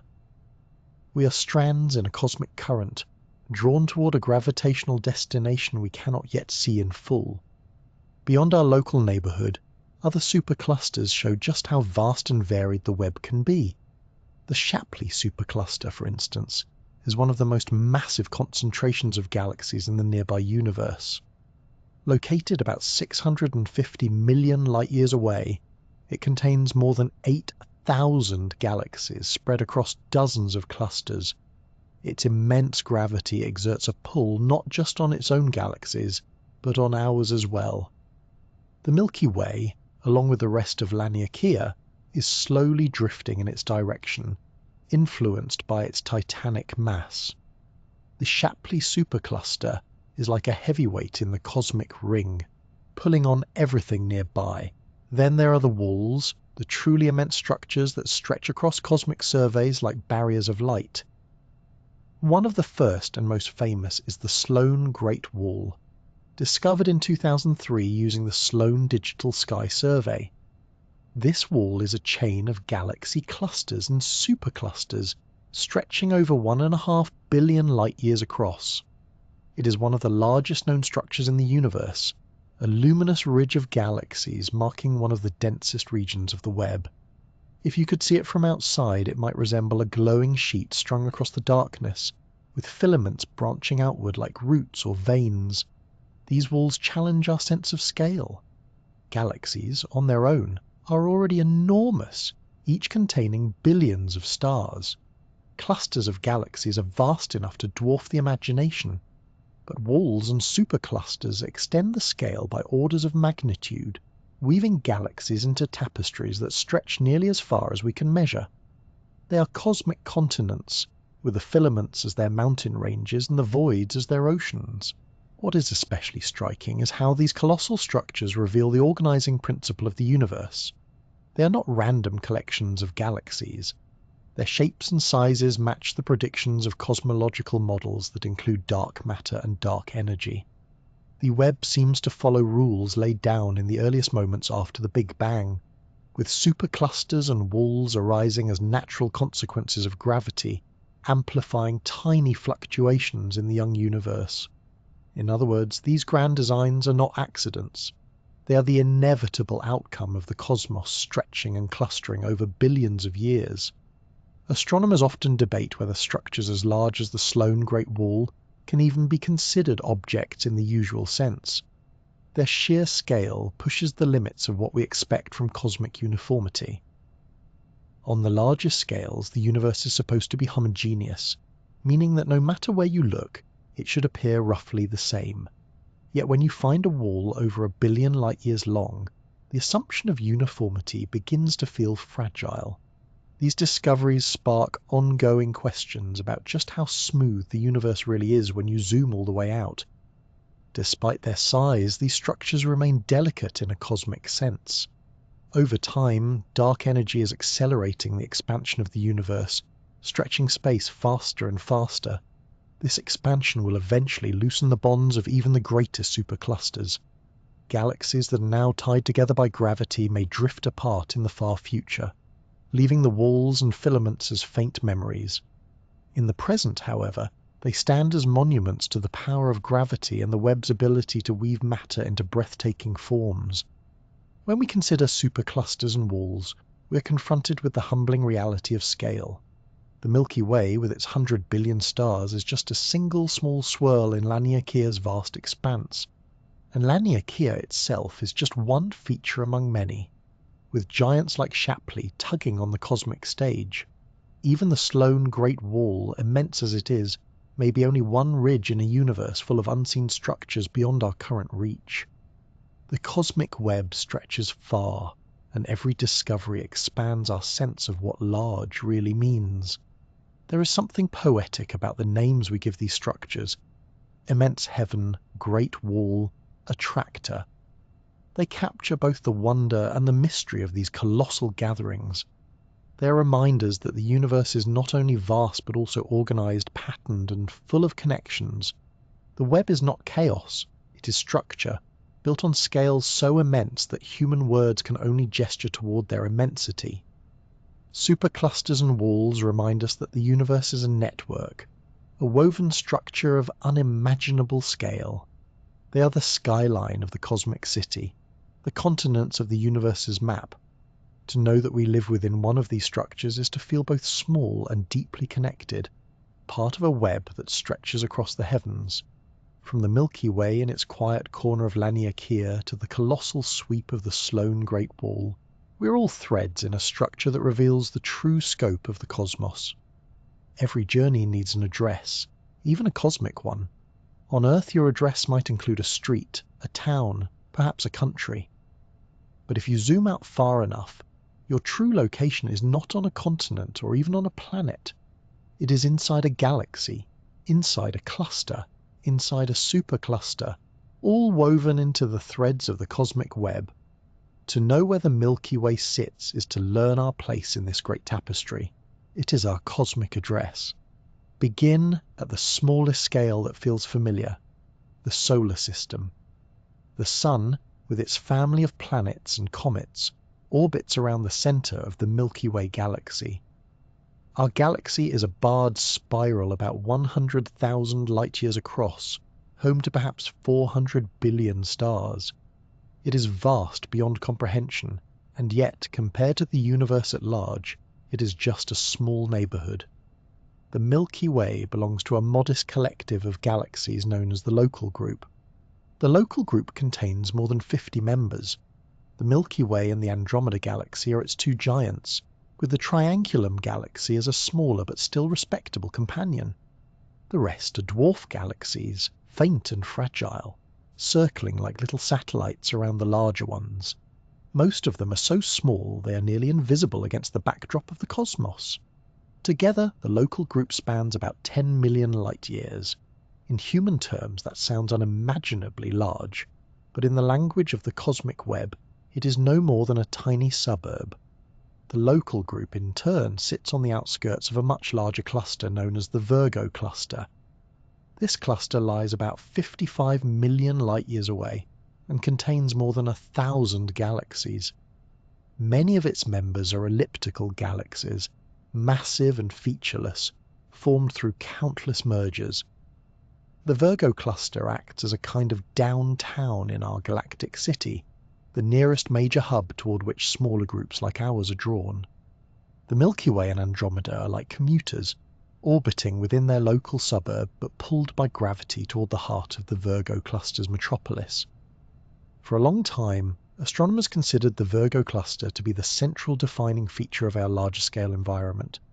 But in 2014, scientists refined the picture with a discovery that gave us a far more expansive perspective. By mapping the motions of thousands of galaxies, they found that Virgo itself was just part of a far larger supercluster. They named it Laniakea, immense heaven. This became our true cosmic address, a structure about 500 million light-years across, containing over 100,000 galaxies bound in a vast gravitational basin. To define Laniakea, astronomers looked not only at where galaxies are but how they move. Galaxies are not stationary, they drift under the combined tugs of gravity. By tracing these motions, scientists found that our Local Group and the Virgo cluster are all flowing toward a region called the Great Attractor, a mysterious mass concentration that serves as the gravitational center of Laniakea. This flow is what binds our neighborhood together, linking us to galaxies hundreds of millions of light-years away.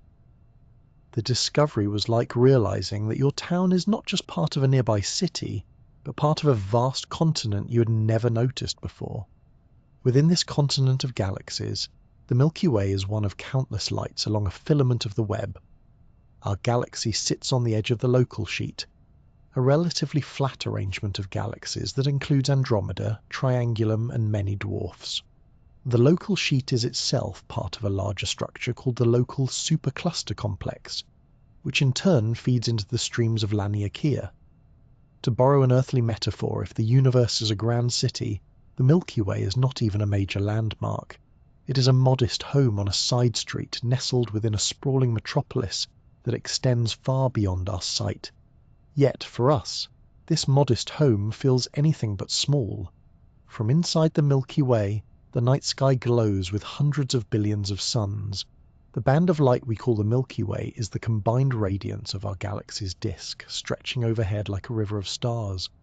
We orbit within one of its spiral arms, about 27,000 light-years from the galactic center.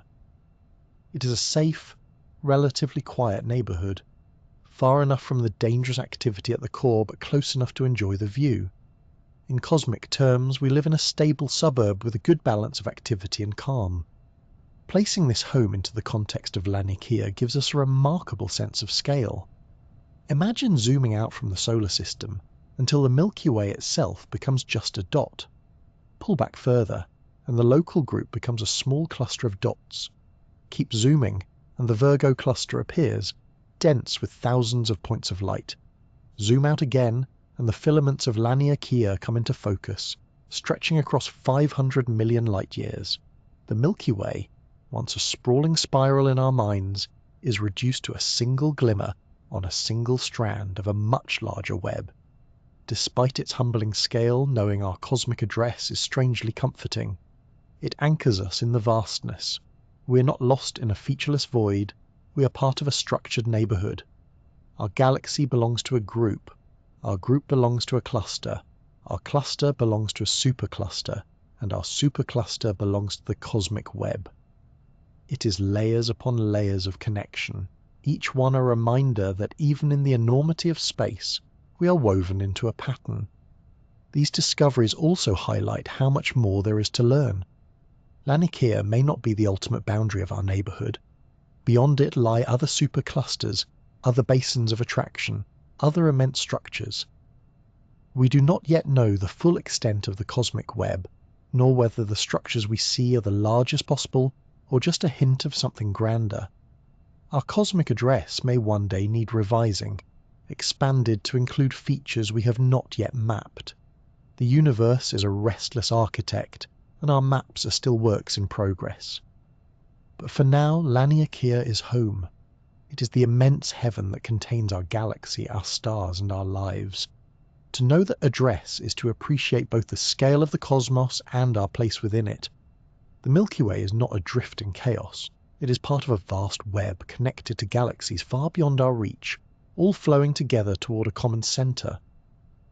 When you look up at the night sky, every star you see is a reminder that you are gazing from a small street corner in a very large city.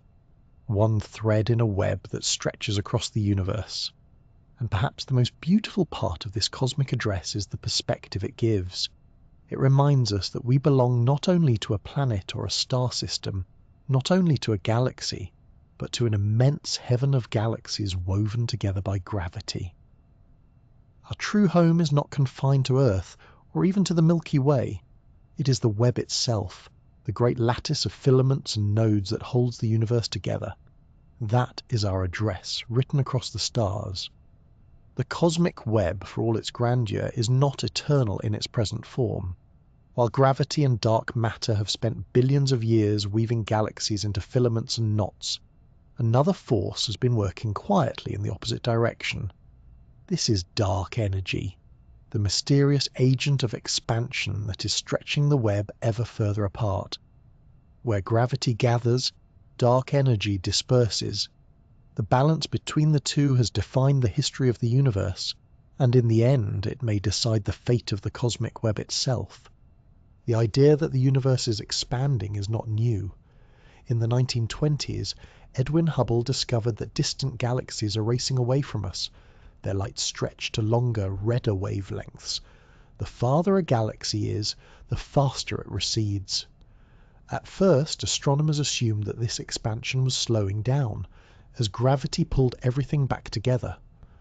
After all, it seemed natural that the combined mass of all galaxies, clusters and filaments should gradually tug on one another, slowing the cosmic stretch. It was even debated whether the universe might one day collapse back into a big crunch.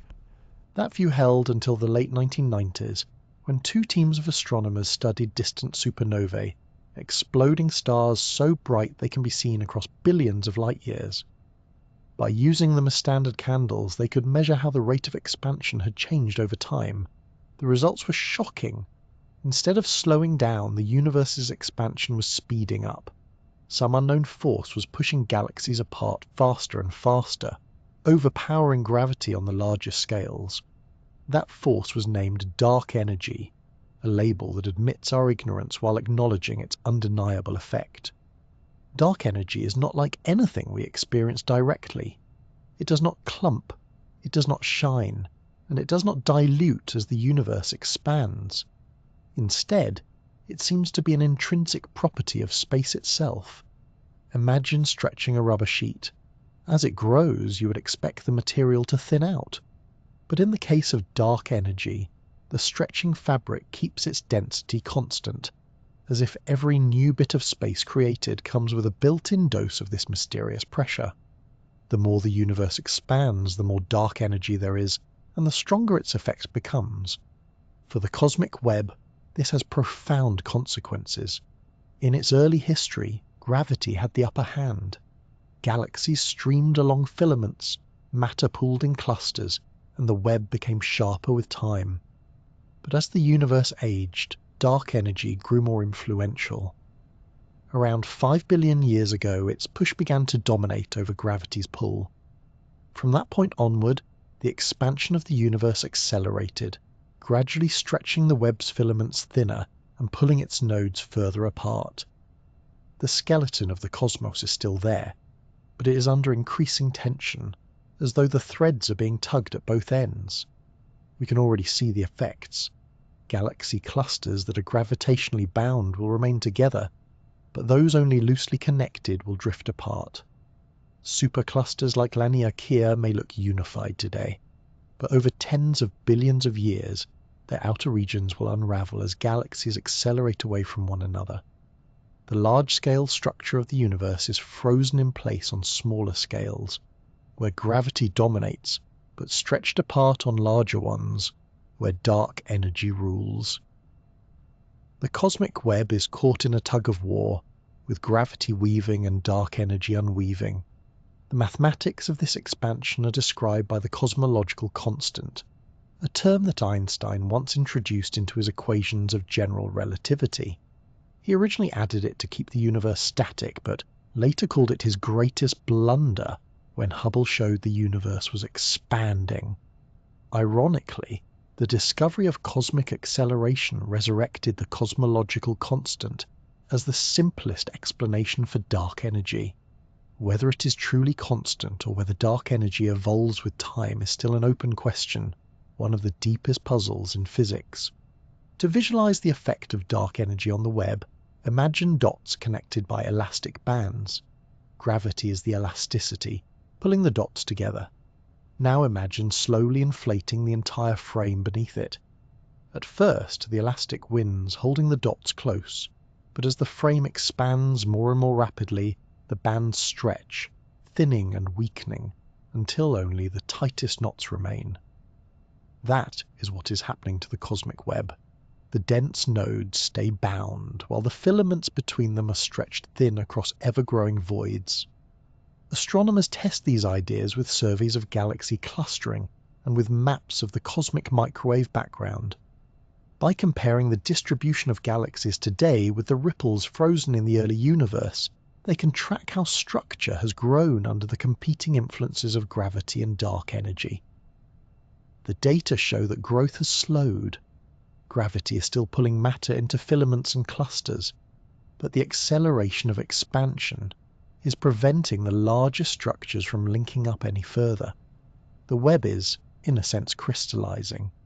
No new great walls or superclusters are likely to form. This raises a haunting vision of the distant future. As dark energy continues its work, galaxies not gravitationally bound to us will slip away beyond our horizon. In trillions of years, observers in the Milky Way may see only their local cluster of galaxies, with the rest of the universe stretched so far apart that its light can no longer reach them. The cosmic web, once a vibrant lattice connecting everything, will appear to vanish, leaving only an island of stars in an otherwise empty dark. For now, though, we're living in a fortunate epoch, when the web is still visible in all its glory. Filaments stretch across hundreds of millions of light-years, clusters shine at their intersections, and voids gape between them. Telescopes and surveys allow us to chart this vast architecture, even as dark energy quietly works to pull it apart. It is a cosmic reminder that everything beautiful is also transient, even the largest structures the universe has to offer. And yet there is a certain reassurance in this story. Dark energy does not erase the web instantly. It works slowly, for billions of years, gently reshaping the structure of the cosmos. Gravity and dark matter have done their work, and the filaments they drew will endure for eons before the expansion stretches them beyond recognition. The balance of forces has shifted, but the pattern remains for now, allowing us to see the universe in its most connected and expansive state. Dark energy's stretch is both a challenge and a gift. It challenges us because it forces us to confront our ignorance. We do not know what it is, why it exists, or whether it will remain constant forever. But it is also a gift, because it allows us to glimpse the cosmic web while it still spans the universe in full. We are living in an age when the structure of the cosmos is still legible, its threads still visible across billions of light years. To look out at the web is to see a universe in tension, a grand architecture drawn by gravity and slowly pulled apart by expansion. In the end, the cosmic web is not just a structure frozen in time, it is a living balance between forces. One that began with the faint ripples of quantum fluctuations was sculpted by dark matter and gravity, and is now being stretched by dark energy. The threads may thin, the nodes may drift, but the memory of the web is written across the sky. Dark energy may win the long game, but gravity has already left its masterpiece, etched into the universe for us to behold. The cosmic web, as we see it today, is a magnificent network of filaments and clusters stretching across the universe. Galaxies ride along its strands, nodes blaze with activity, and voids provide the deep contrast that makes the structure stand out. Yet nothing in the cosmos is permanent. Just as stars are born and eventually burn out, so too will the great web change over time. The question is not whether it will fade, but how and on what timescales. The far future of the universe may look very different from the connected lattice we marvel at today. At the heart of this change lies the tug-of-war between gravity and dark energy. For billions of years, gravity has been the patient builder, gathering matter into filaments and tying galaxies together into knots. But as the universe expands, dark energy has emerged as the dominant influence, accelerating that expansion and stretching the web ever thinner. On small scales, galaxies within clusters remain bound, held tightly by gravity. On larger scales, however, dark energy pulls filaments apart, widening the voids and isolating clusters from one another. Imagine looking at a spiderweb covered in morning dew. At first, the threads glisten, each droplet linked to the others by strands of silk. Now picture the web being pulled at its edges. The threads stretch thinner, some strands snap, and the droplets separate into isolated beads. That is the fate awaiting the cosmic web on timescales of tens of billions of years. The threads of dark matter and galaxies will lengthen and weaken, while the bright nodes at the intersections, galaxy clusters, will become lonely islands in an ever-growing sea of darkness. Already the process has begun. Astronomers observing distant galaxies see them receding faster than nearby ones, carried away by the accelerating expansion of space. Over the next tens of billions of years, this motion will push galaxies further apart until many slip beyond the observable horizon. Their light, stretched to longer and longer wavelengths, will eventually become undetectable. To future observers in our corner of the cosmos, it will appear as though the universe has emptied, leaving only their local cluster visible. The cosmic web will still exist in a larger sense, but it will no longer be seen in its interconnected glory. The timescales involved are staggering. Right now we can observe galaxies more than 13 billion light-years away, and their light still reaches us. But as expansion accelerates, galaxies not bound to us gravitationally will eventually recede faster than light relative to our viewpoint. This does not break physics. It simply means that the expansion of space outpaces light's ability to bridge the gap. Once that happens, their light will never reach us again. The threads connecting us to the rest of the cosmic web will effectively vanish, not because they are gone, but because they have stretched beyond sight. For galaxies within filaments, the future will be a story of dwindling connection. Gas will continue to stream along filaments into clusters, but eventually the supply will thin as the distances grow too large. Without replenishment, star formation will decline. Galaxies will use up their remaining gas, and new generations of stars will become rare. The filaments, once vibrant with the motion of matter, will quieten. They will not snap in a literal sense, but they will fade into near invisibility, stretched so thin that they no longer act as highways of cosmic material. On smaller scales, gravity will still rule. Galaxy clusters like the Virgo cluster and others will hold together as gravitationally bound structures. Within them, galaxies will continue to interact, collide, and merge. Over time, these interactions will give rise to giant elliptical galaxies, vast swarms of stars bound together into smooth, featureless orbs. The lively diversity of spirals, irregulars, and dwarfs will gradually vanish, replaced by these red, aging behemoths. The cosmic web's nodes will survive, but their filaments will become shadows of their former selves. The ultimate picture is one of isolation. Each cluster will become a lone island adrift in an expanding ocean of nothingness. For any civilization living within such a cluster, the night sky will shrink. Galaxies beyond their immediate neighborhood will fade from view, their light stretched beyond detectability. Eventually, they will have no evidence that the cosmic web ever existed. Astronomers of that far future may believe they live in a small, static universe, unaware of the grand network that once connected it all. Only we, and those who live in the present epoch, have the privilege of seeing the web in its full span. Speculation about the distant fate of the universe often goes further still. Trillions of years into the future, stars will burn out, leaving behind white dwarfs, neutron stars, and black holes. Galaxy clusters will become dark husks, filled with stellar remnants drifting in near silence. Over unimaginable stretches of time, even those remnants will decay, leaving only the black holes, and in yet deeper epochs, if current theories hold true, even the black holes will evaporate through Hawking radiation. At that stage, the cosmic web will not merely have faded, it will have unraveled completely.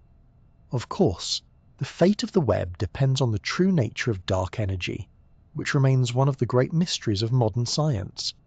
If dark energy is constant, the scenario just described is the most likely, a universe that stretches forever, isolating clusters into lonely islands. If dark energy changes with time, the future could be different. Some models suggest it might weaken, allowing gravity to slow expansion again. Others propose a more dramatic fate, the so-called Big Rip, in which dark energy's influence grows without limit, eventually tearing apart galaxies, stars, planets, and even atoms. At present, the evidence points toward a steady, constant dark energy, but the truth remains uncertain. Regardless of the precise outcome, the general picture is one of fading connection. The cosmic web will not last forever in the form we know. Its filaments will stretch, its clusters will grow more isolated, and its once lively exchange of matter will quiet. The grand design we see today is a temporary moment in cosmic history, a phase that will give way to stillness and separation. There is something bittersweet about this vision. The web is the largest structure we know, the greatest architecture ever built, and yet it too is impermanent.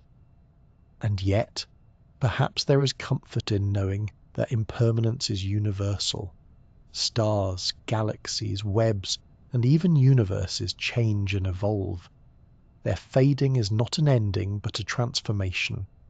The cosmic web will fade, but it will leave behind the memory of its threads, etched into the stars that formed, the planets that spun, and the lives that wondered at them. For now, we live in the golden age of visibility. The web stretches before us, mapped by telescopes and surveys, glowing in our models like the veins of a cosmic leaf. To us, it is real and present. In the deep future, that view will be gone, but the universe will go on, reshaping itself under forces still only partly understood.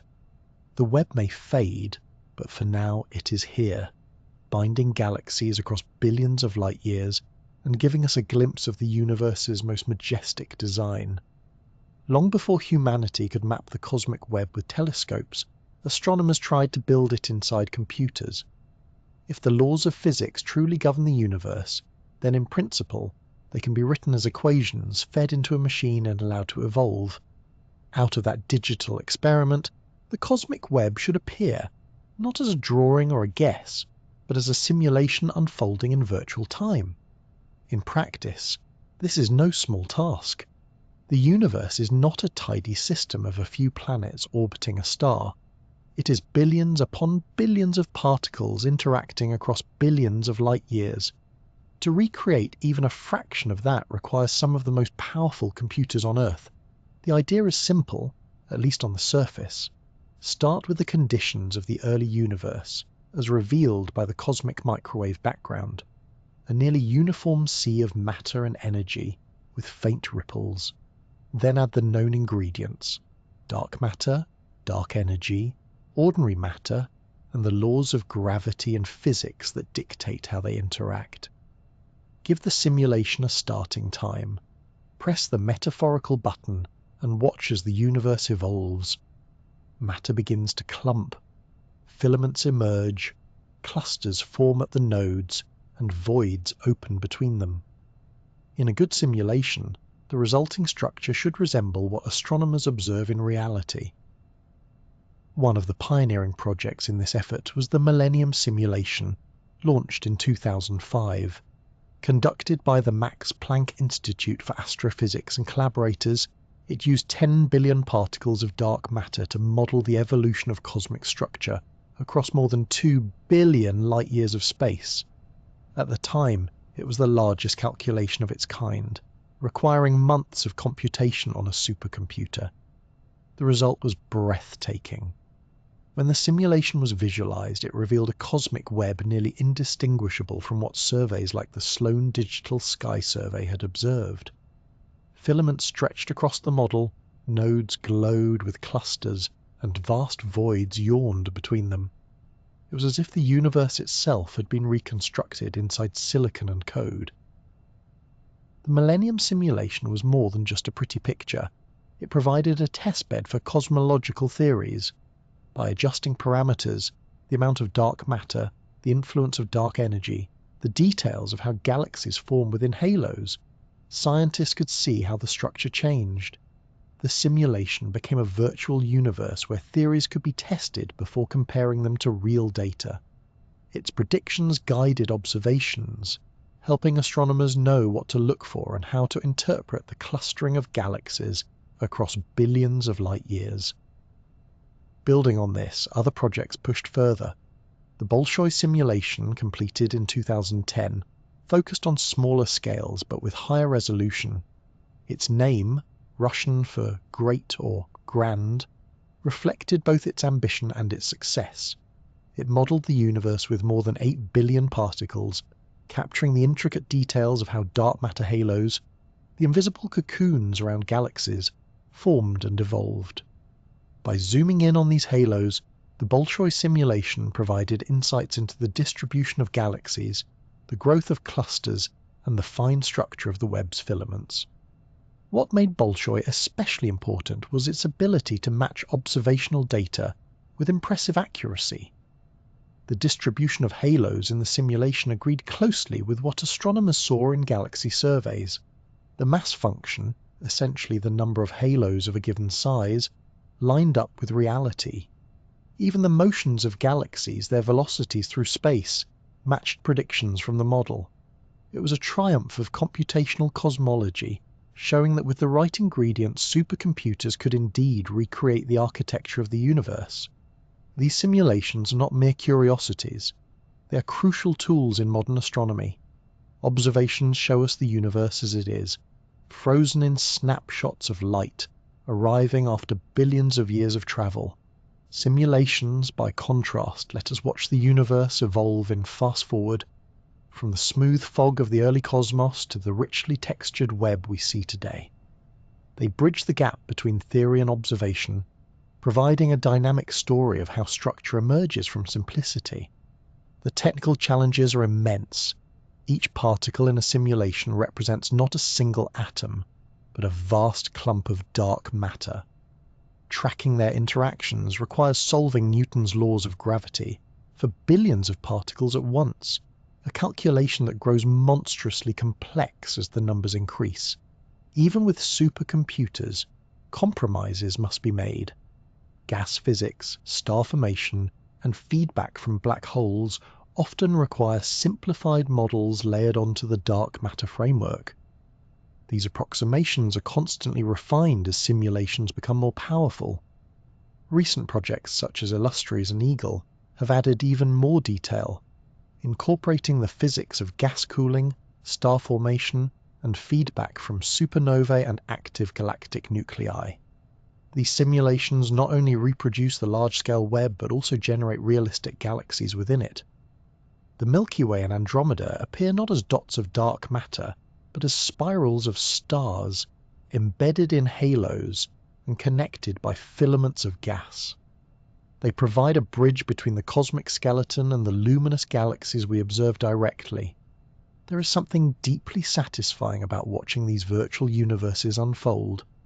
In animations of the Millennium or Bolshoi results, the screen fills with a glowing lattice, nodes brightening as matter gathers, filaments thickening as streams of material flow along them, and voids expanding as their contents drain away.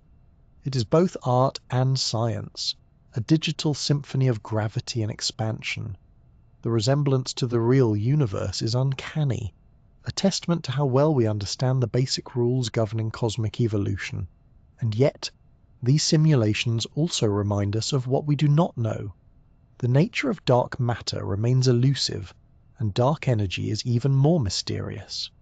Simulations can reproduce the web as long as these ingredients are included, but they cannot tell us what they are. They show us how the universe behaves, but not why its deepest components exist in the first place. In this sense, computational cosmology is both a triumph and a humbling reminder of our ignorance. Speculating about the future, it is likely that simulations will only grow more sophisticated. With exascale computing on the horizon, models will be able to include trillions of particles, covering larger volumes with finer resolution. They will trace not only dark matter and galaxies, but also the intricate dance of gas, magnetic fields, and radiation. Perhaps they will even model exotic possibilities, like alternative forms of dark matter, testing which scenarios best match reality. The cosmic web will be recreated in ever sharper detail, until our virtual universes rival the observational ones. For now, the Millennium and Bolshoi simulations stand as landmarks. They showed that with patience, mathematics, and vast computing power, humanity could take the faint ripples of the early universe and watch them blossom into the web of galaxies we see today. They allowed us to hold infinity in the palm of our hands, compressed into code and pixels, and to witness the birth of structure in a universe too large to ever grasp directly. In a way, these simulations are themselves part of the cosmic web. They connect theory with observation, data with imagination, and the human mind with the vast machinery of the cosmos. They remind us that the universe, no matter how infinite it feels, can be recreated, explored, and understood, not only with telescopes gazing outward, but also with computers gazing inward, simulating infinity one calculation at a time. At first glance, the universe and the human brain could not be more different.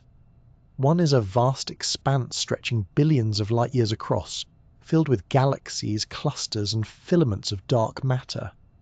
The other is a 3-pound organ of flesh and water buzzing with neurons nestled inside a skull. Yet when scientists place maps of the cosmic web beside scans of neural networks, the resemblance is uncanny. Threads of galaxies in the universe and threads of neurons in the brain look strikingly alike, as if nature has chosen to repeat the same pattern at radically different scales. This comparison is not merely a matter of visual coincidence. Both the brain and the cosmic web are networks, systems built not on isolated points, but on connections. In the brain, neurons link to one another through synapses, forming pathways that transmit electrical signals. In the cosmos, galaxies cluster along filaments of dark matter, connected by the pull of gravity.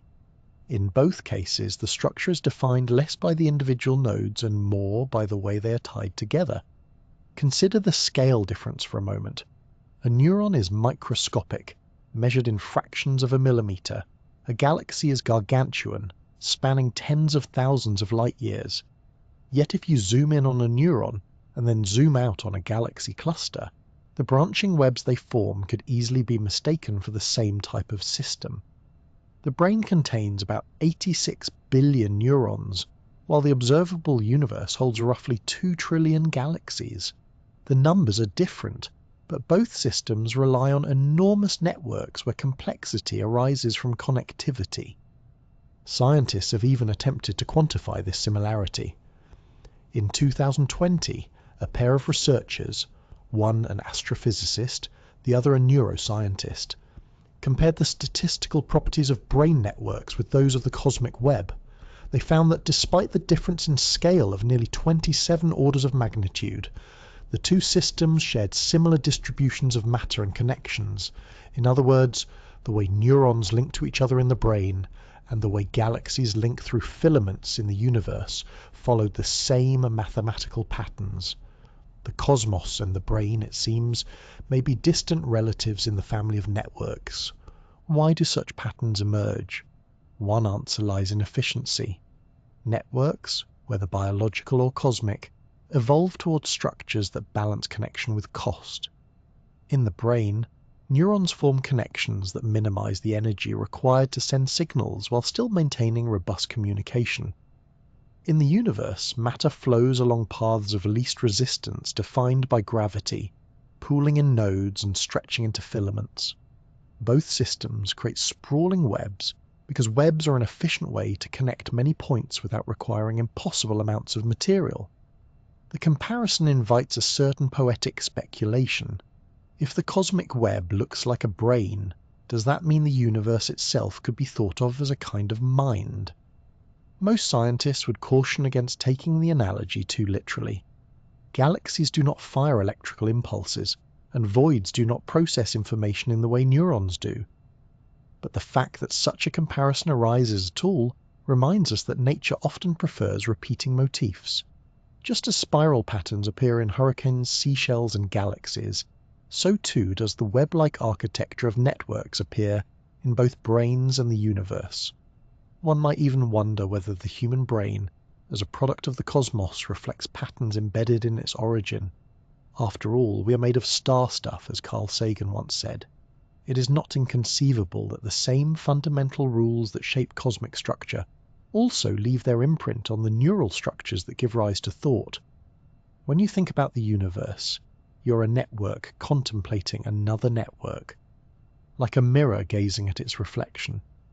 Beyond philosophy, the similarities between the brain and the cosmic web help scientists refine their tools. Techniques developed for studying neural networks, such as methods for analyzing connectivity and information flow, can be applied to galaxy surveys. Conversely, statistical techniques from cosmology, used to measure clustering and filamentary structures, can be applied to neuroscience. The resemblance is not only poetic but practical, bridging fields that might otherwise seem unrelated. When you visualize the cosmic web, it is easy to imagine neurons firing. Galaxies cluster like synaptic junctions, filaments stretch like axons, and voids provide the empty space in which signals can travel without interference. In the brain, patterns of firing produce thought, memory, and consciousness. In the universe, the filaments channel gas and dark matter, fueling star formation and galactic growth. Both are systems where connections matter more than their individual points. The scale difference adds a kind of wonder. The brain exists at the scale of centimeters, the universe at the scale of billions of light years. Yet both show that complexity often emerges not from sheer size, but from structure. A single neuron is not conscious, just as a single galaxy is not the web. But connect billions together, and something new arises. Thought in one case, structure in the other. Networks give rise to emergent properties, whether they are the flicker of awareness or the lacework of the cosmos. Some thinkers go further. imagining that consciousness itself might be a kind of network phenomenon that repeats across scales. While such ideas veer into speculation, they reflect a deep intuition that the universe is patterned. The resemblance between brain and cosmos suggests that order does not require design. It can emerge naturally from the simple rules of connection and interaction, applied over and over at different levels. Perhaps the most humbling thought is this: the universe is not just a structure we observe, but the very source of the brain that observes it. The brain contemplating the cosmic web is like a neuron contemplating a galaxy, two ends of a spectrum that mirror one another. The patterns repeat, not because the universe is a brain, but because both obey the same principles of self-organization. The cosmic web is the largest known network, the brain one of the most intricate. Both remind us that complexity arises from connections, not isolation. Whether we are studying neurons firing in millisecond bursts or galaxies flowing along filaments over billions of years, the underlying lesson is the same: nature builds webs, and in those webs, whether of thought or of stars, meaning and beauty emerge. In the end, the comparison between the brain and the universe may be more metaphor than literal truth, but it is a metaphor that speaks deeply to our sense of wonder. To look at the cosmic web is to see the echo of a neural network on the grandest stage. To look at the brain is to glimpse the echo of the cosmos within ourselves. The two are bound not by function but by form, repeating the same graceful geometry across scales so vast that one measures in millimeters and the other in billions of light years. The brain and the universe are different, but in their patterns they share a quiet kinship. Two webs spun by nature, reflecting each other across the gulf of scale. The cosmic web is not only a structure of space, it is a structure of time. When astronomers map its filaments and nodes, they are not simply seeing where galaxies are. They are seeing where galaxies were. Light takes time to travel, and across cosmic distances that time becomes immense. A galaxy 1 billion light-years away appears to us not as it is now, but as it was when the light began its journey, long before humans walked the Earth. A galaxy 10 billion light-years away shows us an even younger version of itself, shining in an epoch when the first great clusters were only beginning to form. To gaze into the cosmic web is to look into a vast time machine, one that holds both history and becoming. Every telescope is, in a sense, an archaeologist of light. The cosmic microwave background shows us the universe as a glowing fog 380,000 years after the Big Bang, a snapshot of its infancy. The nearest galaxies show us the present. Everything in between reveals the stages in between, the slow tightening of filaments, the growth of clusters, the widening of voids. Put together, these observations create a timeline written in threads of matter, each strand stretching not only across space but across billions of years. The web is not static in this story. It is still unfolding, still changing, still shaped by the forces of gravity and expansion. Matter continues to flow along its filaments, gas streaming toward the nodes where galaxies gather and cluster. Observations of distant galaxies, combined with simulations, show that this process is ongoing. Even now, new stars are forming from material delivered by the web. Our own galaxy, the Milky Way, continues to feed on gas streaming in from surrounding filaments, its star formation sustained by these quiet rivers of matter. The cosmic web is not just a relic of the past, it is an active engine of the present. One of the most fascinating aspects of studying the web is how different epochs leave their marks on it. The early universe was smooth, nearly uniform. The faint ripples imprinted in the cosmic microwave background grew into the first filaments. By 1 billion years after the Big Bang, galaxies had begun to form along those filaments, igniting the first stars and black holes. By 5 billion years, clusters had grown at the intersections, voids had deepened, and the web began to resemble the lacework we see today. At 13.5 billion years, its current age, the web is fully developed, though not frozen. Its filaments still draw matter, its clusters still grow and its voids still widen. Looking into deep space is like flipping through an album of cosmic photographs, each one taken at a different time. Galaxies 10 billion light-years away appear small, irregular and young. Galaxies closer to us appear larger, more developed, shaped by billions of years of mergers and star formation. Clusters seen at intermediate distances show us how the nodes of the web grew from modest gatherings into colossal cities of galaxies. Even voids tell a story, expanding over time as matter drains from them into the surrounding filaments. The cosmic web is not just an arrangement, it is a narrative unfolding across the ages. Computer simulations allow us to stitch this narrative together seamlessly, by starting with the conditions of the early universe and letting gravity work. Simulations show how the filaments grew, how gas flowed into halos, how clusters formed at the intersections. They allow us to watch billions of years of cosmic evolution in fast forward, confirming that the web we see today matches the predictions of physics. These models are not only reconstructions but forecasts, showing how the web will continue to stretch under the influence of dark energy, how clusters will become isolated, and how the universe's structure will evolve in epochs yet to come. This dual nature, part history, part living system, makes the cosmic web uniquely captivating. It is at once ancient and new, its filaments holding memories of the earliest quantum fluctuations, while still delivering fresh material for galaxies to grow. Every star in the sky owes its existence to this ongoing process. Even the Sun, with its planets and life, is part of a story that began billions of years earlier, when gas was funneled along a filament into the proto-Milky Way. The thread that nourishes our galaxy is the same thread that carries the memory of the early universe. It is tempting to think of the web as frozen in its present form, a great sculpture etched into space-time. But the truth is more dynamic. The flows along its filaments are like rivers, and rivers are always in motion. Galaxies drift along them, clusters swell at their junctions, and voids hollow out further. Though the pattern may seem unchanging to us, over cosmic timescales it is alive with movement. Just as a tree seems still but grows year by year, so the web grows and shifts over billions of years, each filament a living structure. In some ways, our view of the web is bittersweet.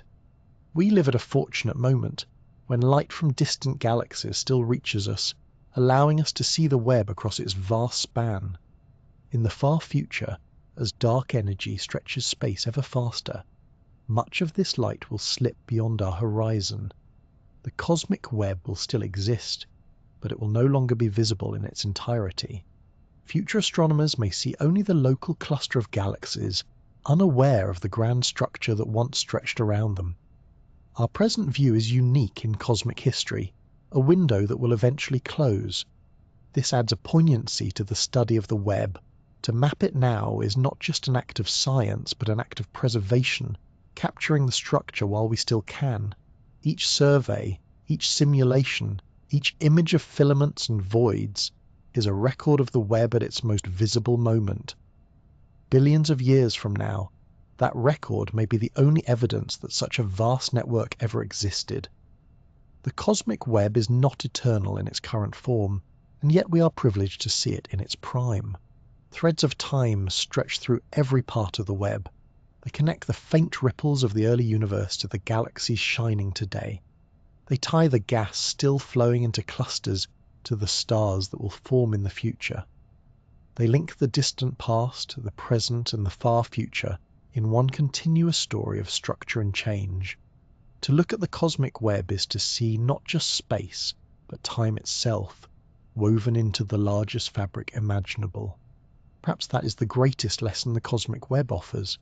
The universe is not a static backdrop, but a living history, a dynamic story unfolding across billions of years.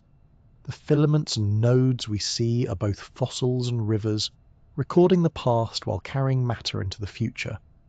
We, perched on a small planet in the suburbs of the Milky Way, are part of that story.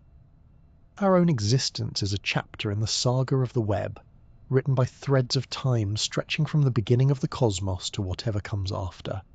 When you first look at the cosmic web, with its filaments stretching across billions of light years and its clusters burning like beacons, the impression is one of extraordinary order.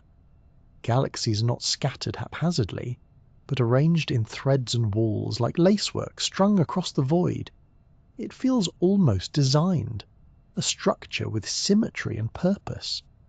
And yet, peer closer, and you see that this web is also the child of randomness. The filaments began as quantum jitters, fluctuations without pattern or plan. Out of that chaos, gravity and dark matter sculpted structure. The cosmic web is at once chaos and order, entangling both in a pattern that defines the universe. This duality raises an old philosophical question. What do we mean when we call something ordered? The filaments of the web look organized when viewed as a whole, but no single galaxy chose where to be. The threads emerged from countless independent interactions, each particle following simple rules. Just as a flock of birds creates a coordinated pattern without a leader, so too does the cosmic web emerge from the dance of matter under gravity. The order we see is not imposed from above but grown from below, a self-organization that blurs the line between randomness and design. In many ways, the web is an exercise in contrast. Vast voids yawn between filaments, almost empty, while luminous clusters blaze with thousands of galaxies. Without the emptiness, the structure would vanish into uniformity. It is the balance of full and hollow that makes the web visible, just as the pauses between notes make a melody. The cosmic web suggests that order is not simply about filling space with structure, but about how emptiness and fullness interplay. It is a reminder that absence is as important as presence. There is also the question of perspective. From a human viewpoint, the cosmic web seems intricately patterned, perhaps even beautiful. But is beauty really there? Or is it something we project onto the universe? To an ant crawling along one of the filaments, if such a thing were possible, the web would feel endless and chaotic. It is only when viewed from afar that the pattern emerges, the same way a pointillist painting looks like dots up close, but resolves into an image when you step back. In this sense, order and chaos may not be properties of the web itself, but of the scale from which you observe it. Consider the role of randomness in its creation. The original fluctuations in density were quantum in nature, unpredictable and probabilistic. Without those random beginnings, there would be no filaments, no galaxies, no clusters. Chaos, then, was not an obstacle to order, but its seed. Gravity amplified those irregularities into the structures we now see. This is a recurring theme in nature: turbulence creating eddies, randomness shaping evolution, noise giving rise to patterns. The cosmic web is another example of this paradox, where disorder at one level produces harmony at another. Philosophers and scientists alike have long wrestled with whether the universe trends toward chaos or order. Entropy, the great measure of disorder, tells us that the overall tendency is toward randomness. Stars burn out, systems decay, heat spreads. Yet even in this universe ruled by entropy, local structures like galaxies, stars, and planets arise. The web itself is proof that order can emerge within the larger flow of chaos. It may not last forever. Dark energy will eventually stretch it apart, galaxies will burn their fuel, and voids will deepen. But for now, the balance of chaos and order has produced the grandest design we know. There is a poetic irony here. The largest structure in the universe, the cosmic web, was born from the smallest scale of uncertainty: quantum fluctuations. That something so vast could emerge from something so microscopic is a reminder that scale itself is no barrier to pattern. Order and chaos intertwine at every level, from particles to galaxies. The web becomes a mirror of this principle, a demonstration that the line between randomness and structure is not as sharp as we might imagine. It is tempting, gazing at the cosmic web, to ask whether it has meaning beyond its physical existence. Does the pattern suggest purpose, or is it simply the inevitable outcome of physics, beautiful but indifferent? The answer may be both. The web does not exist for our sake, yet it gave rise to the galaxies that formed stars, the stars that forged elements, and the elements that built us. Whether or not it was meant to, the web created the conditions for meaning to arise in beings capable of contemplating it. Its purpose, if it has one, may be nothing more than to make existence possible. The resemblance of the web to other natural forms, as neurons, rivers, roots, lightning, suggests that there may be universal rules governing how complexity organizes itself. These rules do not care about scale or substance. They apply equally to stars and to cells. If that is true, then the cosmic web is not unique, but part of a deeper pattern, one that shows up whenever matter and energy interact across time. To call this order or chaos is almost beside the point. It is simply nature's way of shaping connections, whether in the soil beneath our feet or in the sky above our heads. One of the most humbling aspects of reflecting on the cosmic web is how fleeting it is in cosmic time. We happen to live in an era when it is visible, when galaxies are still lit with stars and filaments still stretch across the sky. In the distant future, the web will fade, pulled apart by dark energy, until only isolated clusters remain. The order we see will dissolve into apparent emptiness, and yet the memory of the web will persist, imprinted in the galaxies it created, written in the stars that shine today. The interplay of order and chaos will continue, just in different forms. Perhaps the best way to think of the cosmic web is not as one or the other, but as both. It is order grown from chaos, structure balanced by emptiness, permanence fading into impermanence. It shows us that the universe does not need to choose between randomness and design. It embraces both at once. To call the web chaotic is true. To call it ordered is also true. The deeper truth lies in the union, in the recognition that what looks chaotic up close can be ordered from afar, and that what seems ordered now was once chaos waiting to be shaped. When we look at the web, we are really looking at a cosmic paradox. It is the grandest example of order born from disorder, of chaos refined into symmetry. It invites us to accept that the universe is not tidy, but not senseless either. It is both pattern and accident, emptiness and form, and in that paradox lies its greatest beauty. The cosmic web is not a choice between order or chaos. It is the dance of both, woven into the very structure of existence. The universe, when viewed at its larger scales, invites poetry. Astronomers speak in terms of filaments, clusters, and voids, but the shapes themselves seem to whisper of lace, fabric, and spiderweb spun across an infinite sky. The cosmic web is not just a scientific structure. It is a tapestry that lends itself to metaphor, a design so vast and delicate that words from both science and art must work together to capture its essence. Imagine lace stretched across darkness. Each thread of the web glows faintly with the light of galaxies, while the holes between them yawn like deep wells of silence. The galaxies are not scattered haphazardly, but arranged as though woven by an unseen hand, each filament connecting to another, each knot marking a gathering of matter where clusters bloom.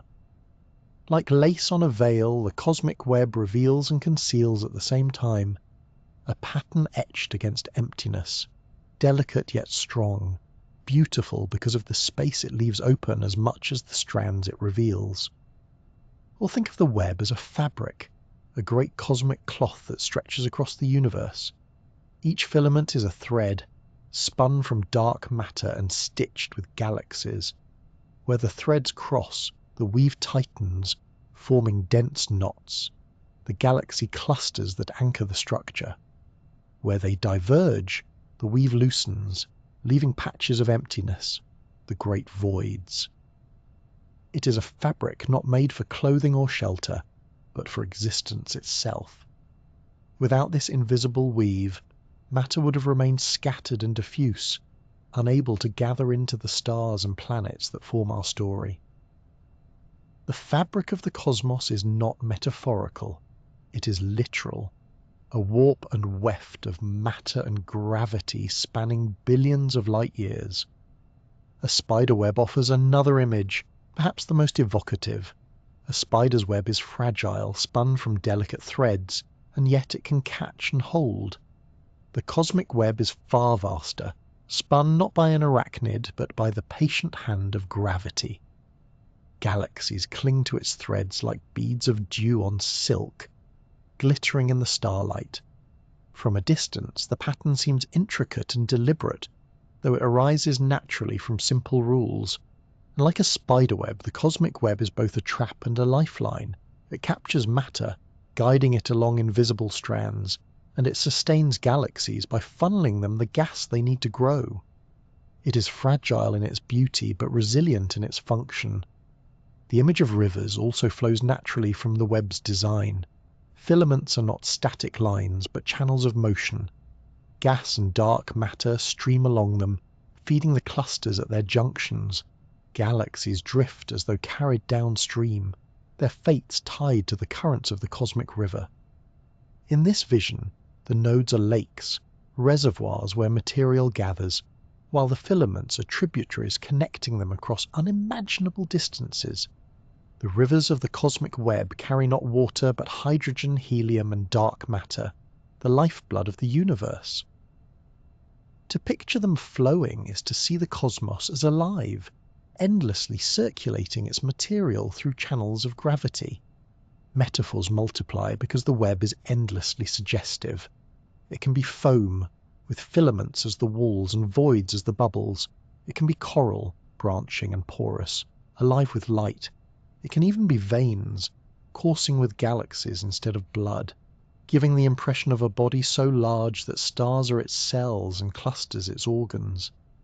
Each image carries its own shade of meaning, reminding us that the universe's largest design resonates with patterns we see everywhere in nature.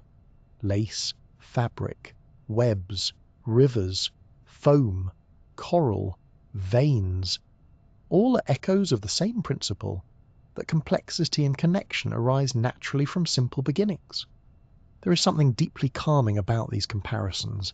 They soften the immensity of the universe, giving it forms we can hold in our imagination. Lace can be folded, fabric can be touched, rivers can be followed, spiderwebs admired in morning light. When these images are applied to the cosmos, they make something otherwise incomprehensible feel almost intimate. They remind us that the universe, for all its billions of light years, is not alien but familiar. It is vast, yes, but it is also woven with patterns that repeat across scales, from the veins of a leaf to the filaments of the web. The poetry of structure also reflects a deeper truth about perception. Human beings are pattern seekers. We look at clouds and see shapes, at constellations and see animals, at galaxies and see spirals. The cosmic web in its grandeur invites this instinct to the fullest. We cannot help but see fabric, lace, rivers, and webs. Perhaps this is not only a quirk of imagination, but a recognition that nature itself favours such forms. If rivers and veins and spider webs resemble the cosmic web, it may be because all are guided by the same physical principles: flow, connection, efficiency. Even the voids have their poetry. They are not blankness, but breathing space, the negative space that makes the pattern visible. In art, white space is as important as the lines and colours. In music, silence is as important as the notes.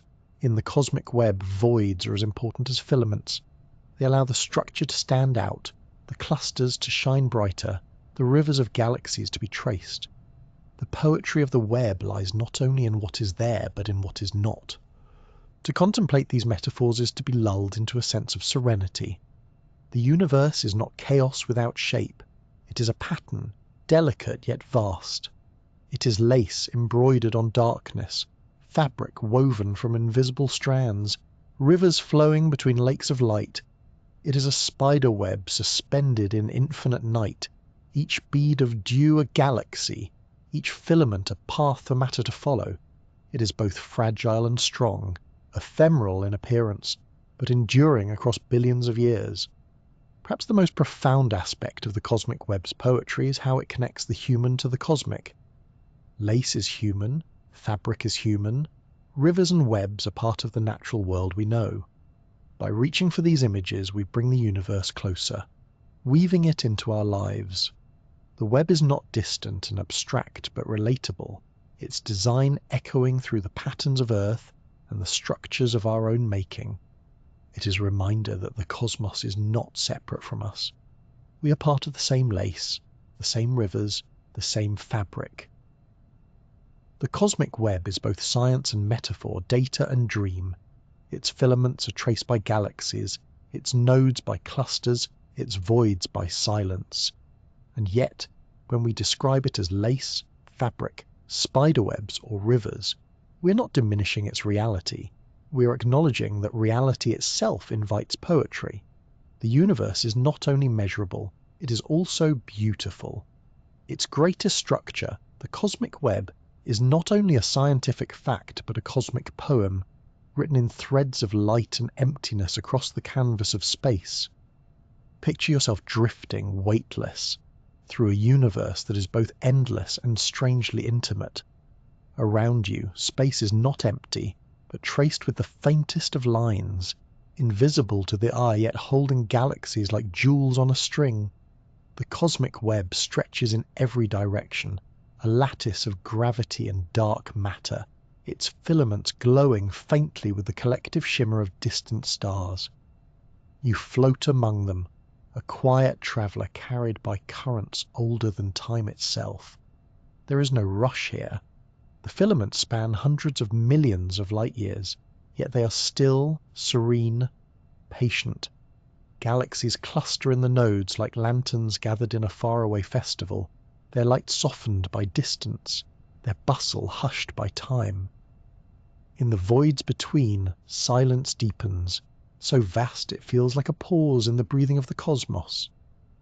The contrast between fullness and emptiness makes the web what it is, a harmony of presence and absence, threads and gaps, order and quiet. Drifting along these strands, it is easy to think of them as rivers. Streams of matter once flowed here, gas and galaxies pulled by gravity into channels that fed the clusters. Even now, faint currents continue, like water still trickling through old channels long after the flood. If you close your eyes, you can almost feel the pull, a gentle tug guiding you along invisible slopes towards some distant confluence. The journey is not hurried, for the rivers of the cosmos run on timescales far beyond human reckoning. They are patient, eternal flows. The filaments are not lonely roads.